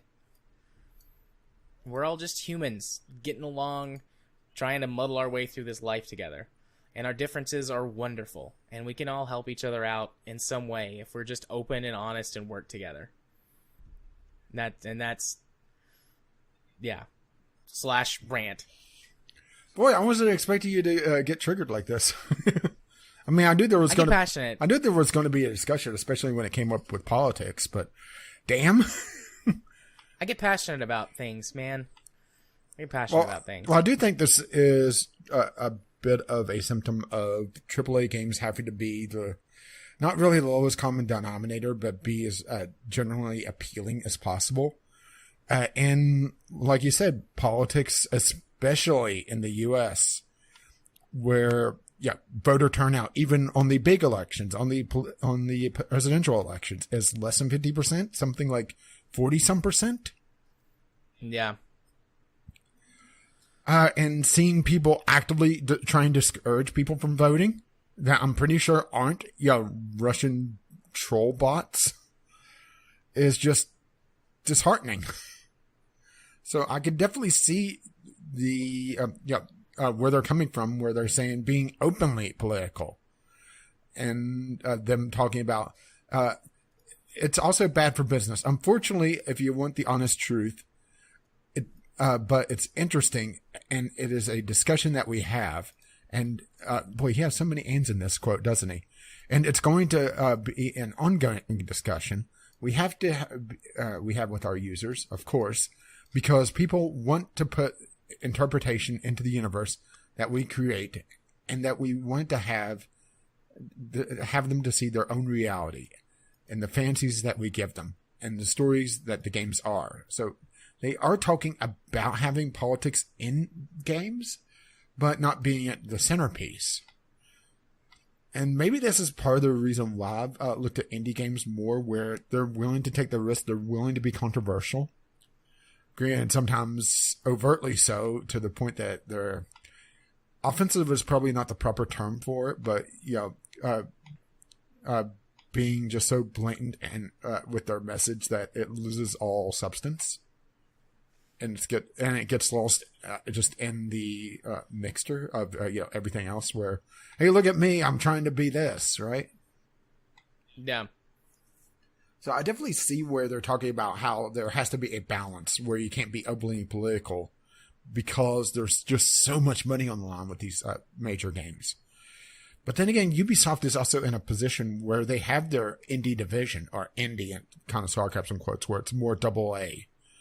But even then, that's more things like Valiant Hearts was a really good example of that, where it took a look at things where you don't really see a lot of games focus in the First World War, talking about the trench warfare and how both sides suffered greatly in that war because of just how it was a meeting of modern machine versus old tactics.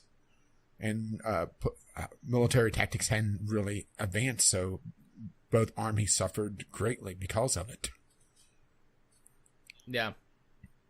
But they weren't overt in saying that because that was the backdrop of a more personal story, which, is kind of highlighting their point where, yes, they are political in their games, sometimes to the point of being a little bit silly when they start changing history, like making the Spartans in the newest Assassin's Creed being a little less Spartan. Yeah. Which is just silly. I mean, it's literally the root of the word Spartan, the origin of the phrase, and you have them being grandiose warriors. Oh, Ubisoft. Oh, Ubisoft. But there is definitely politics in AAA gaming. It's just they don't want to take the risk. They don't want to anger the Twitter mob. And modern politics in the last, let's say, 5 years has gotten so nasty, so bitter, one team against the other, that I definitely understand why they don't want to wade into it. Yeah. U.S. politics is the worst for that. It's in other places too, but U.S. politics is definitely the worst. I mean, we're just straight up literally red versus blue in the United States. And we're fighting over a box canyon. Yeah. And it's literally took you a moment to get that one. It took me a second. I was ready to go with my next thought, and then I had to stop and they for were a second. Like, wait a minute. No, it's literally like a sports team. Like, it doesn't matter if someone on your team is, or lots of people on your team are terrible. It's like, yeah, that's my team. Woo, go team. And it's terrible. But the consolation for that is pretty soon, in the next decade or so, all those bastards are going to die. And that's like, boy, that sounds that sounds like a threat. That sounds terrible, but I mean, they're gonna die, and they're so ingrained in their hatred of the other team. The fact that being bipartisan, reaching across the aisle, is now viewed as a weakness. Yep. Granted, I've yelled at my senator for doing exactly that, but that's more of a individual case than just the general idea of doing so. Well, let's just put it out there. My Democratic senator kind of sucks, and the Republican one definitely sucks. But I'm also a little weird when it comes to my general population here. So yeah. We've got too much money in politics. Oh, definitely. Like, they need, money. Corporations are not people. Money does not equal free speech. But corporations were ruled to be a people, right? They were, but they're not. We gotta fix that. That's on the long line of things that we gotta fix. Oh, well, it's a good thing that the Supreme Court hasn't been stacked for the next few decades, right? Oh, I think I actually get to poke you, and it's irrelevant right now. Indeed. So is it good for you too? No, it was not. And here I thought you would enjoy me poking you. I mean, it depends on what kind of poking, but I'm not a big fan of this kind of poking. Oh, don't worry, I'll go get the banana. Yep, that'll do it. Or the Peter Cottontail. Emphasis on the Peter? Or no, the Cottontail from the other picture you sent. Yeah. I mean, I definitely understand where they're coming from on this, and it's just sad that it has to be this way. Yeah. Is there really anything else on this? It's pretty much tied up with Bethesda being viewed as left-leaning because they're against Nazis in America, when it was talking about Wolfenstein. Yeah. I mean, the fact that was viewed as a political message by the extreme right. Yeah. There's not really any farther to go without getting even deeper in the woods on politics. And I think this has been enough politics for one episode of the VGL podcast. Yeah, don't worry. I'm sure we'll have like a bonus episode come, let's say, second week of November. Yeah. That sounds about right. Yeah, definitely. But for we now, definitely won't make that a numbered episode. I feel bad that we made it a numbered episode last time. Yeah. For now, let's go to our community corner. We had some tweets, right?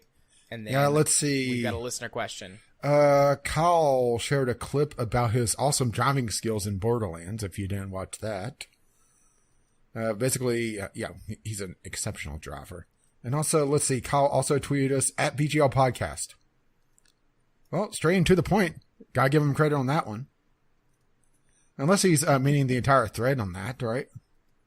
Yeah. But he only, I had VGL Podcast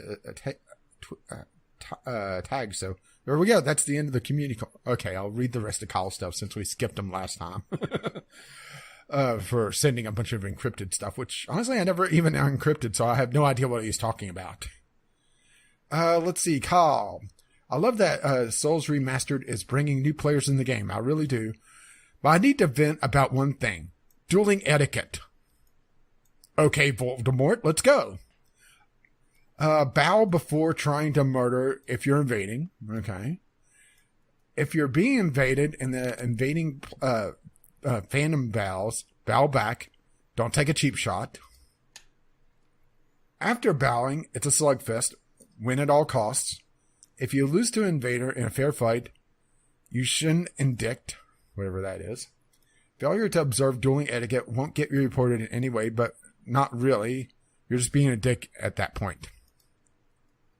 Okay, I know what some of those words mean. And that's all Kyle sent, by the way. I'm not cutting him off anymore. I saw that. So I imagine you know a bit more than that, a bit more about what he's talking about than I do. Not much more. He texted me earlier today about playing Dark Souls. I haven't texted him back. Not because I didn't want to text him back, but he texted me like, my day was insane at the clinic today. Oh, so that's what I should do. I should just randomly text you. Middle of the night. Got it. When I had a quick break to eat lunch, like I texted him back. He was asking me about Dark Souls. I think my controller is working. The last time I tried it, it seemed to be working fine. But I need to text him back again. I'll do that later. Maybe while we're playing RPG tonight. That's fine. So anyway, smash cut. Smash that like button and ding that bell. Yeah, this will get cut together somehow.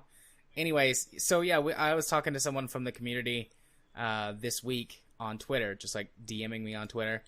We were talking about some random stuff. Then they asked a question if I'd ever had any, or if we had ever had any celebrity encounters with video game, well-known video game people or video game adjacent people. Yeah, mostly mine is nope. A couple, somewhat small YouTubers, and that's about it. But that's the biggest thing. I guess the biggest one for me would be I was friends with someone that went on to be a somewhat decent-sized Team Fortress 2 YouTuber, and then they just pretty much dropped off the face of the earth. And this was after I stopped talking to them. I stopped playing the game as much, so didn't have a lot to talk about. So just kind of drifted apart.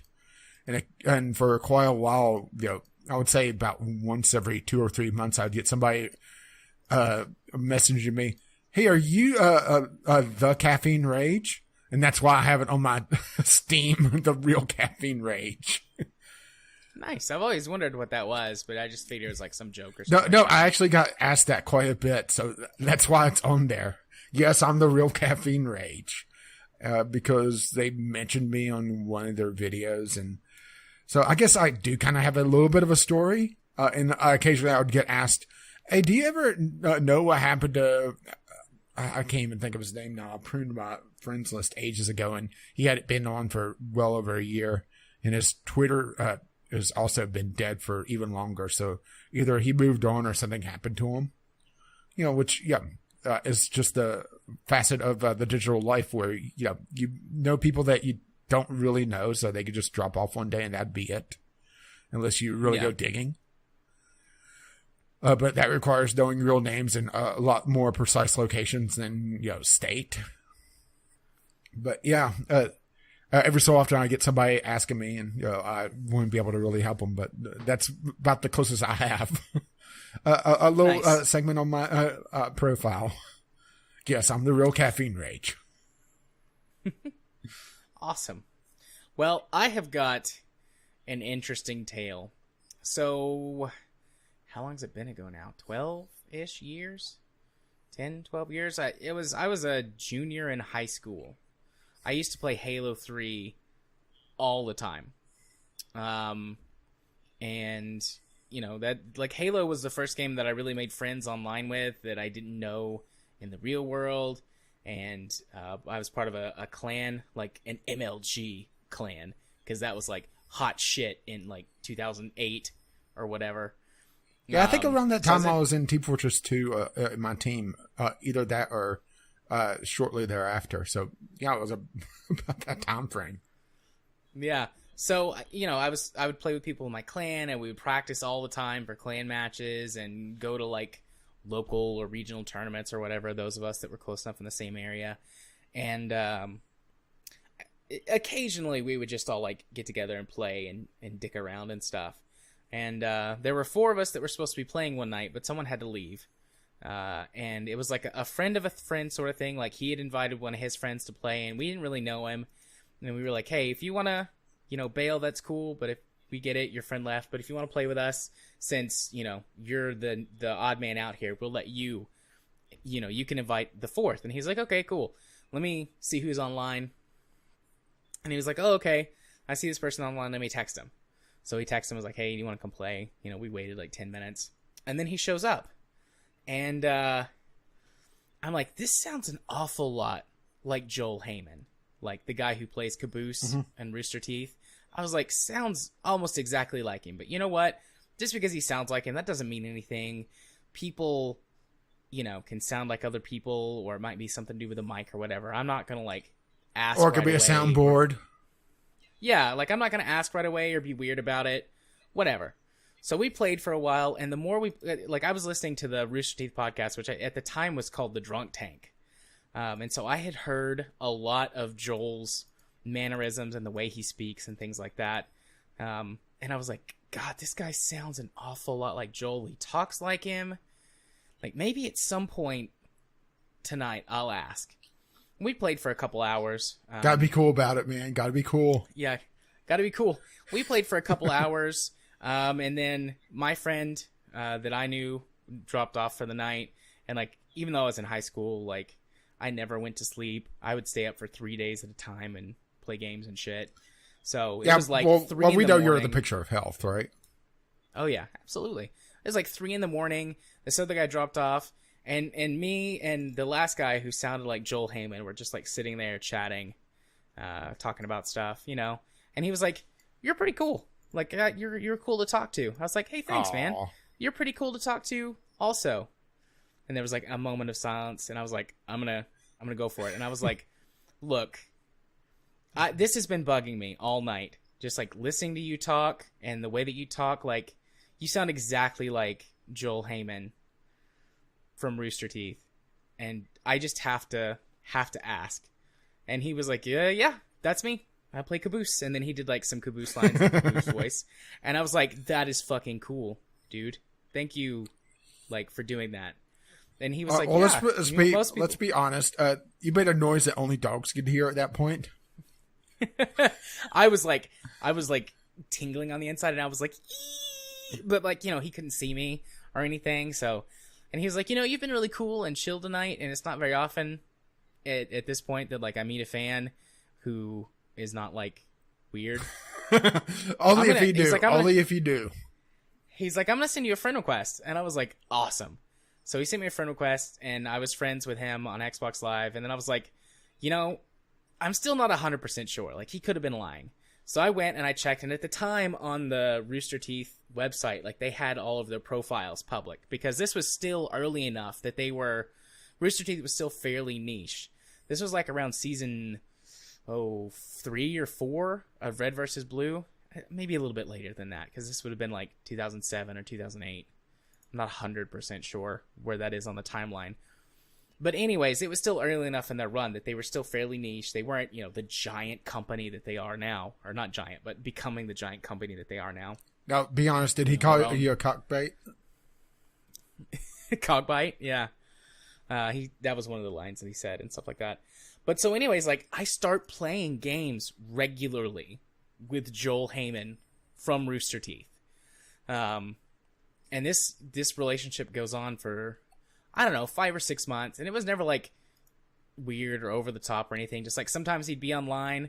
He'd be like, hey, do you want to play some games? Or do you just want to sit in a group chat and talk for a while or whatever?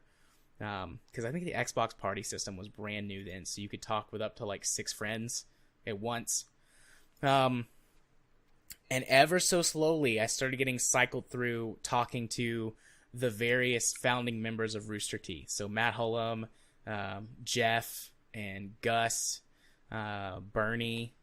Like, I talked to all of them at one point and, like, played games with them. Never all at the same time. We never, like, I'm not, like, a secret hidden extra or something in, like, an episode or anything like that. Like, it never got to that point. But just, like, every once in a while, he'd be like, hey, you want to come play games with us? Like, we're playing some whatever. I'm like, sure, who's us? And it's like, I join. And it's, like, Bernie Burns and Gus and Joel. And I'm like, holy fuck. Like, inside, I'm like, holy fucking shit. I'm playing video games with the Rooster Teeth guys. And I was always like, oh, hey, guys, what's up? And the first couple of times it happened, he's like, see, I told you, he was really cool. He's not weird about it. And on the inside, I was flipping the fuck out. Only if they could hear when you muted your mic. Yeah.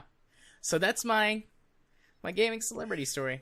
Over time, like, I stopped playing Xbox games, and then they changed all of their accounts because they started to get more and more popular. And you didn't make the cut? I guess. I don't know. But between those two things, it's like, okay, I'm no longer friends with Joel Heyman or any of the Rooster Teeth guys. But, like, I will always have that as, like, a cool celebrity thing. Actually, one other time I talked to them, when I was in college, I was writing a paper on the psychology of video games. And I used those guys as some, like, interviewees. Mm-hmm. Yeah, interviewees. So in one of my old college papers, I've got, like, quotes and references from Bernie and... Who did that one? It was Bernie and Jeff and Gus that I got stuff from for that. And at that point, they thought you were weird. No. They didn't really remember me, and I get it. I mean, they have a gajillion fans, and I was never big on the actual Rooster Teeth website. But, I was like, hey, I used to play games with you. I'm in college now. You'd be a great source for this paper I'm writing. I'd love it if I could get, like, ask you a few questions and get a couple of quotes. And it was just, like, email correspondence with Bernie and Gus, but I had a quick chat with Jeff. And he, like, vaguely remembered me. I'm like, remember that guy that used to have, like, the pink armor in Halo when we would play sometimes with Joel? And then he responded, yeah, wasn't it lightest red?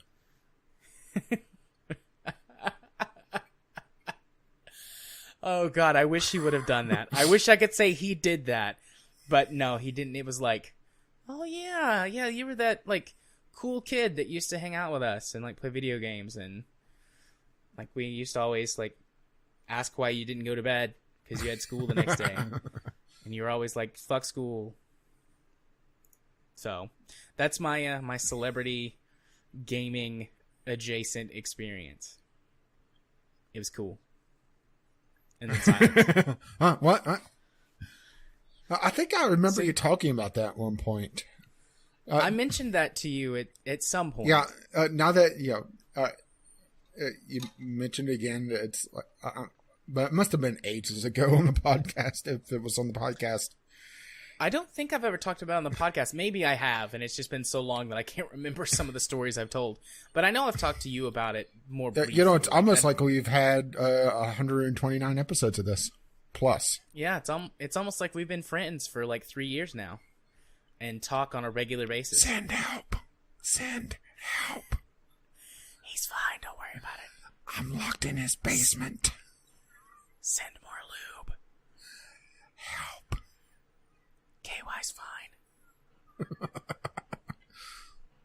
So yeah, that is it for the community corner this week. And if you wish to contribute, you could send help over to vglpodcast@gmail.com or tweet us over at VGL Podcast on the Twitter.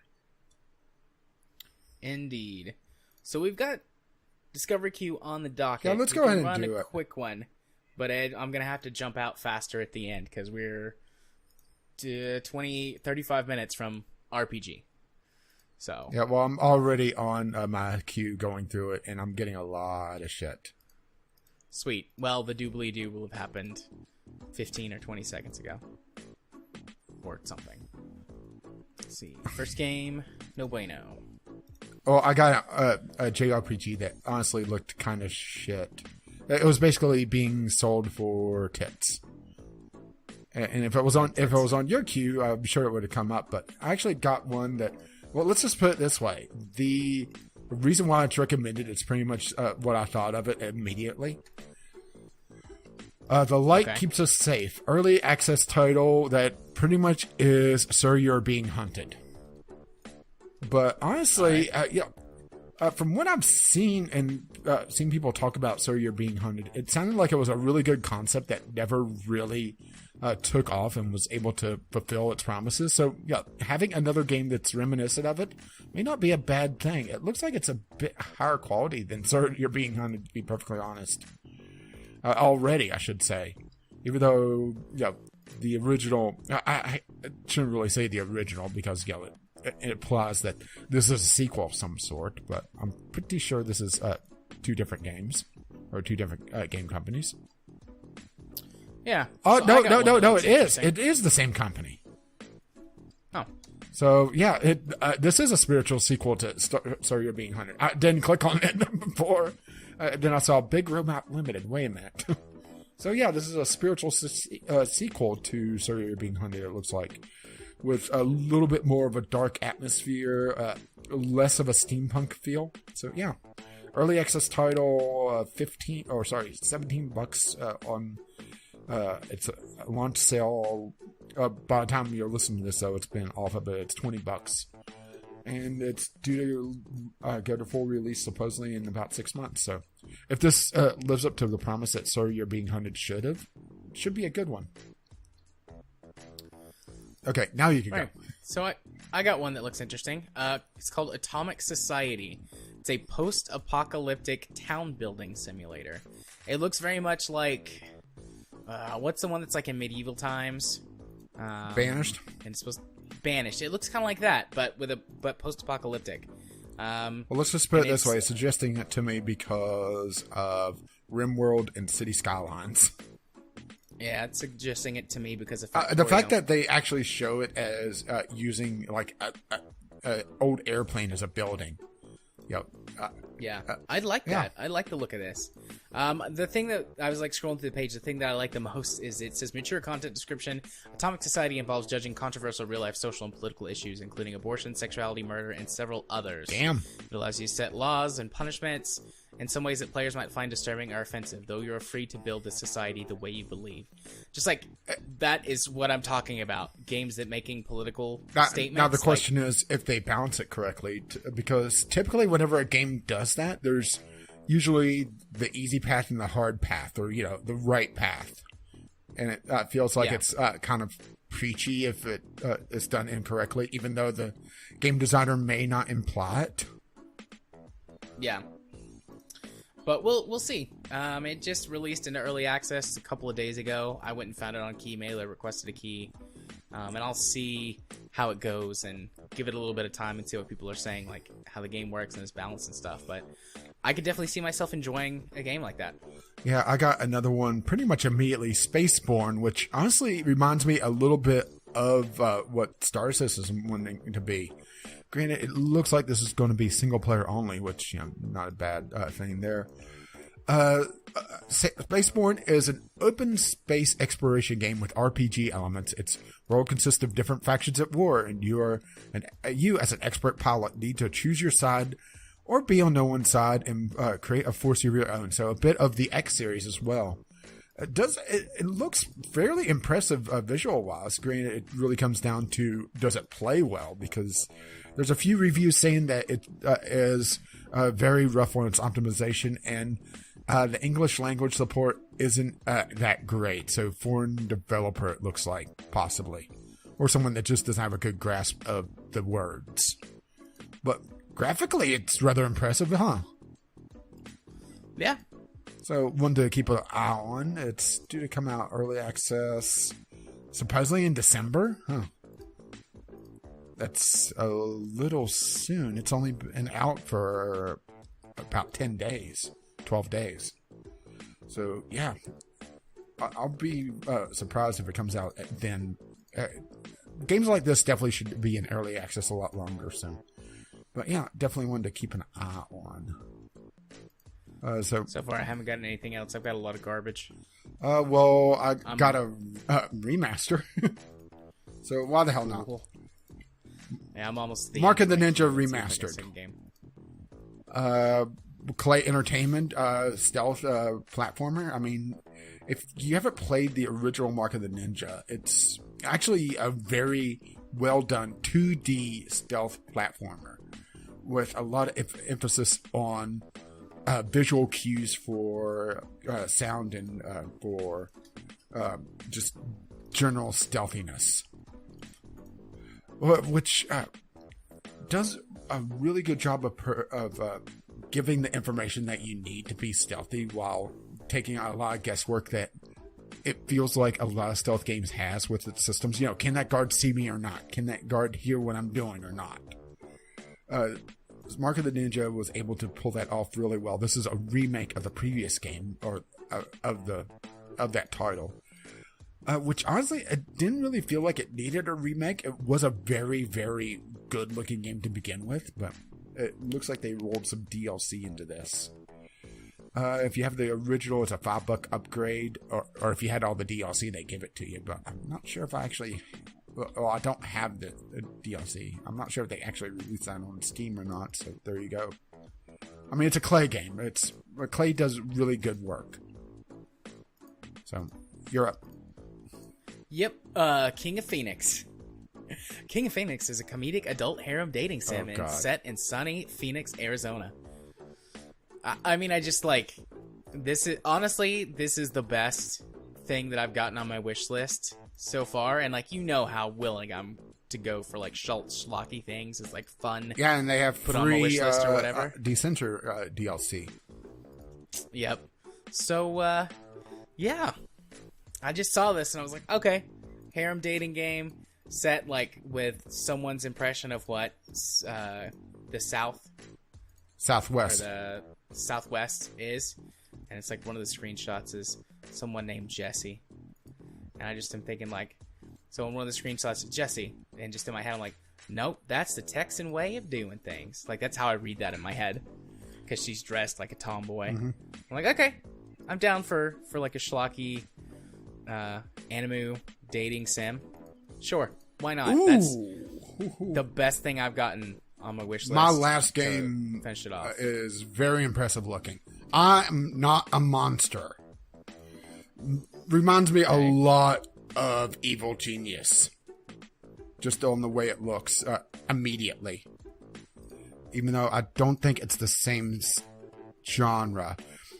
The informed minority versus the uninformed majority. A turn-based tactical multiplayer in a retro sci-fi setting with randomly assigned roles and mafia... Oh, I accidentally clicked on reviews.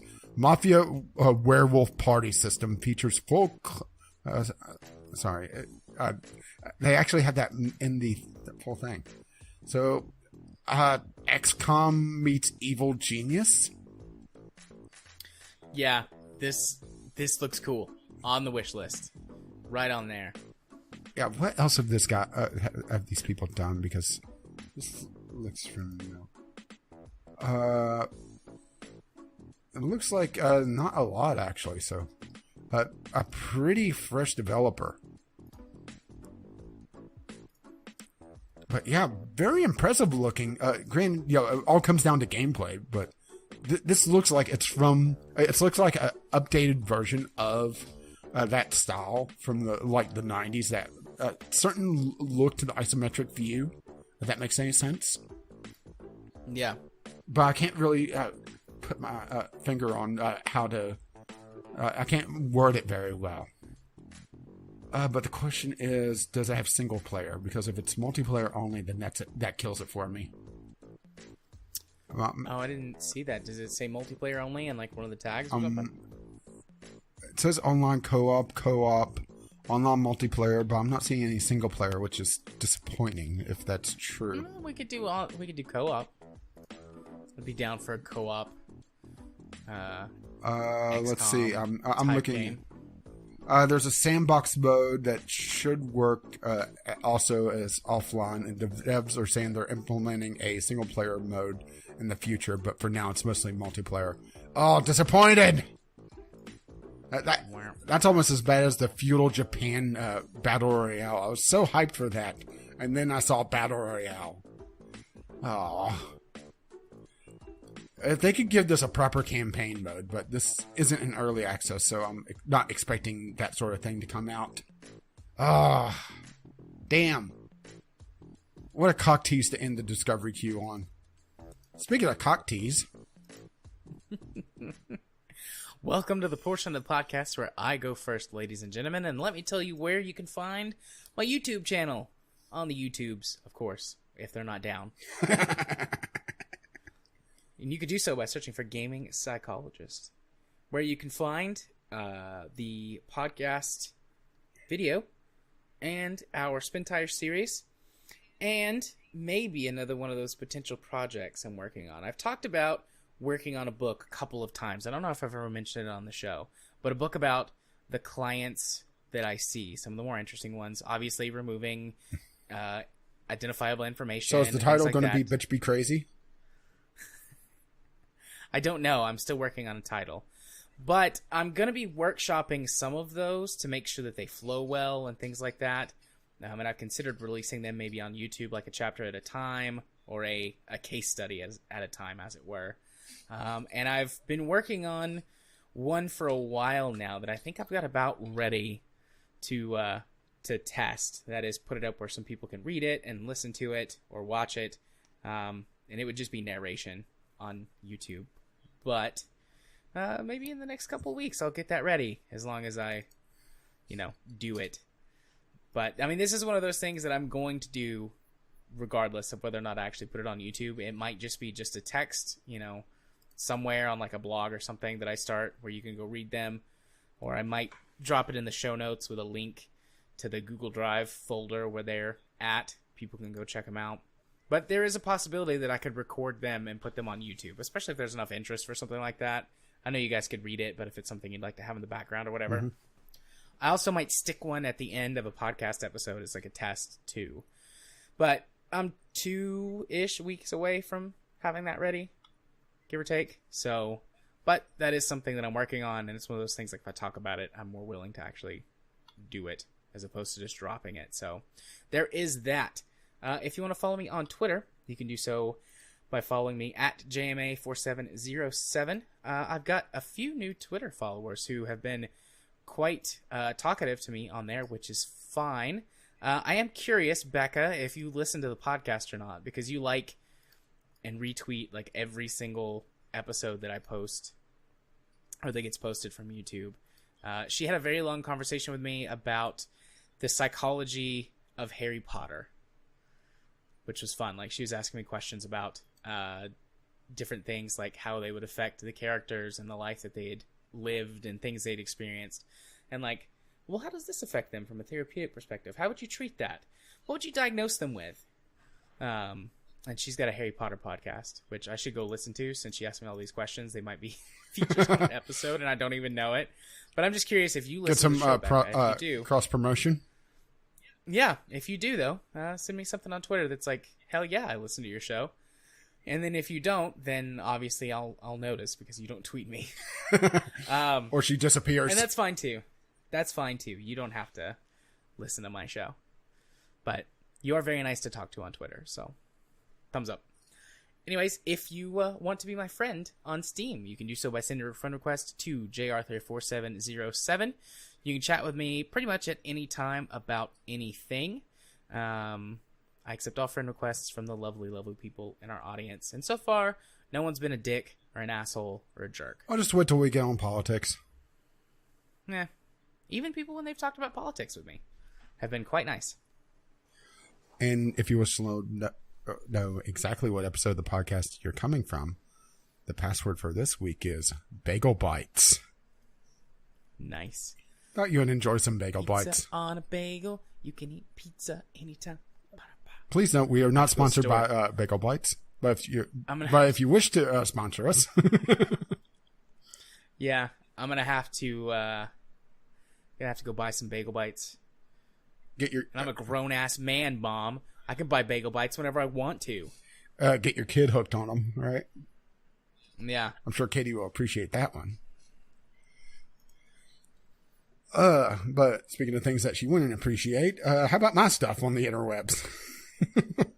You can find me on the YouTubes, Gaming with Caffeine Rage, where I'm only running 2 of my 3 series right now. I need to get going on the 3rd one.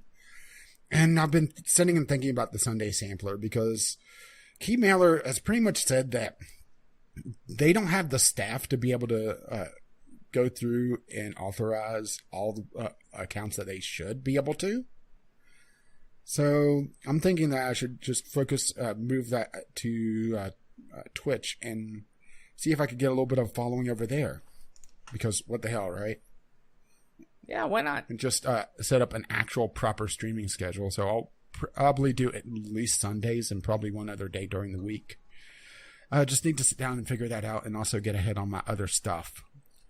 But that will be caffeine_rage on the on twitch.tv, and I'm gaming with CR on the Twitters, where you can see me tweet about who knows what, who knows when, right? Yep. I think the last non-spammy tweet I had on there was commenting about how the Amish bread that I make, I'm pretty sure that it's built around having a stand mixer, and I just found that rather ironic. You know, Amish bread being made with a stand mixer. Yeah. Not very Amish. Speaking of not very Amish, how about the other stuff for the podcast so we can close this out and you could go do other non-Amish things? Right? Right-a-roo. Because that makes complete sense, right? Yeah. That's a very forced segue, but I'll allow it. Hey, it's no worse than hardly any of the ones you do. Right? Yeah. I mean, you're the expert on the forced segue, so you should be able to know when a forced segue is a forced segue. Oh, and if you used to message us about our forced segues or send us a letter, voicemail, gaming-related topic, you could send them to vglpodcast@gmail.com or just tweet them VGL Podcast on the Twitter. And we also still need those movie quotes because we are still running that giveaway, which was in the beginning of the episode. So if you need more details on that, just hit stop and then hit play again and listen to the first, 5 minutes? Be kind, rewind.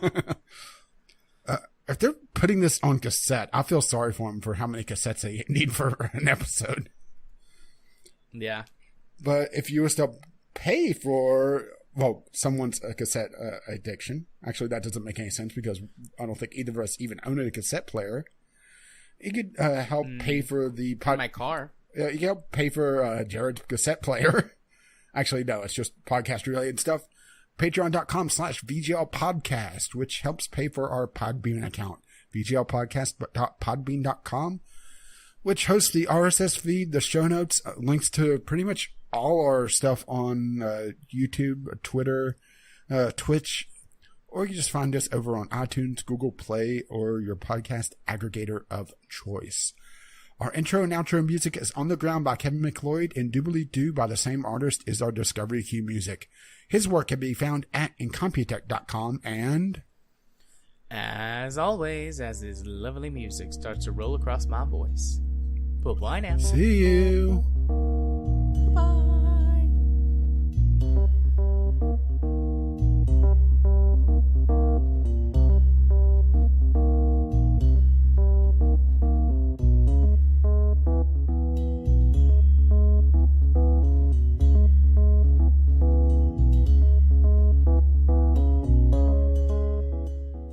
So, Bagel Bites, really?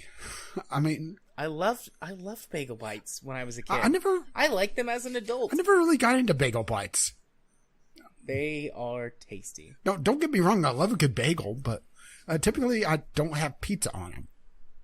I'll have cream cheese and now thanks to Katie, either lemon or lime curd. Well, when you have pizza on a bagel, you can have pizza anytime. Yeah, but I could just go get a pizza anytime. It doesn't have to be on a bagel. Granted, the local pizza places, putting it on a bagel may be an improvement.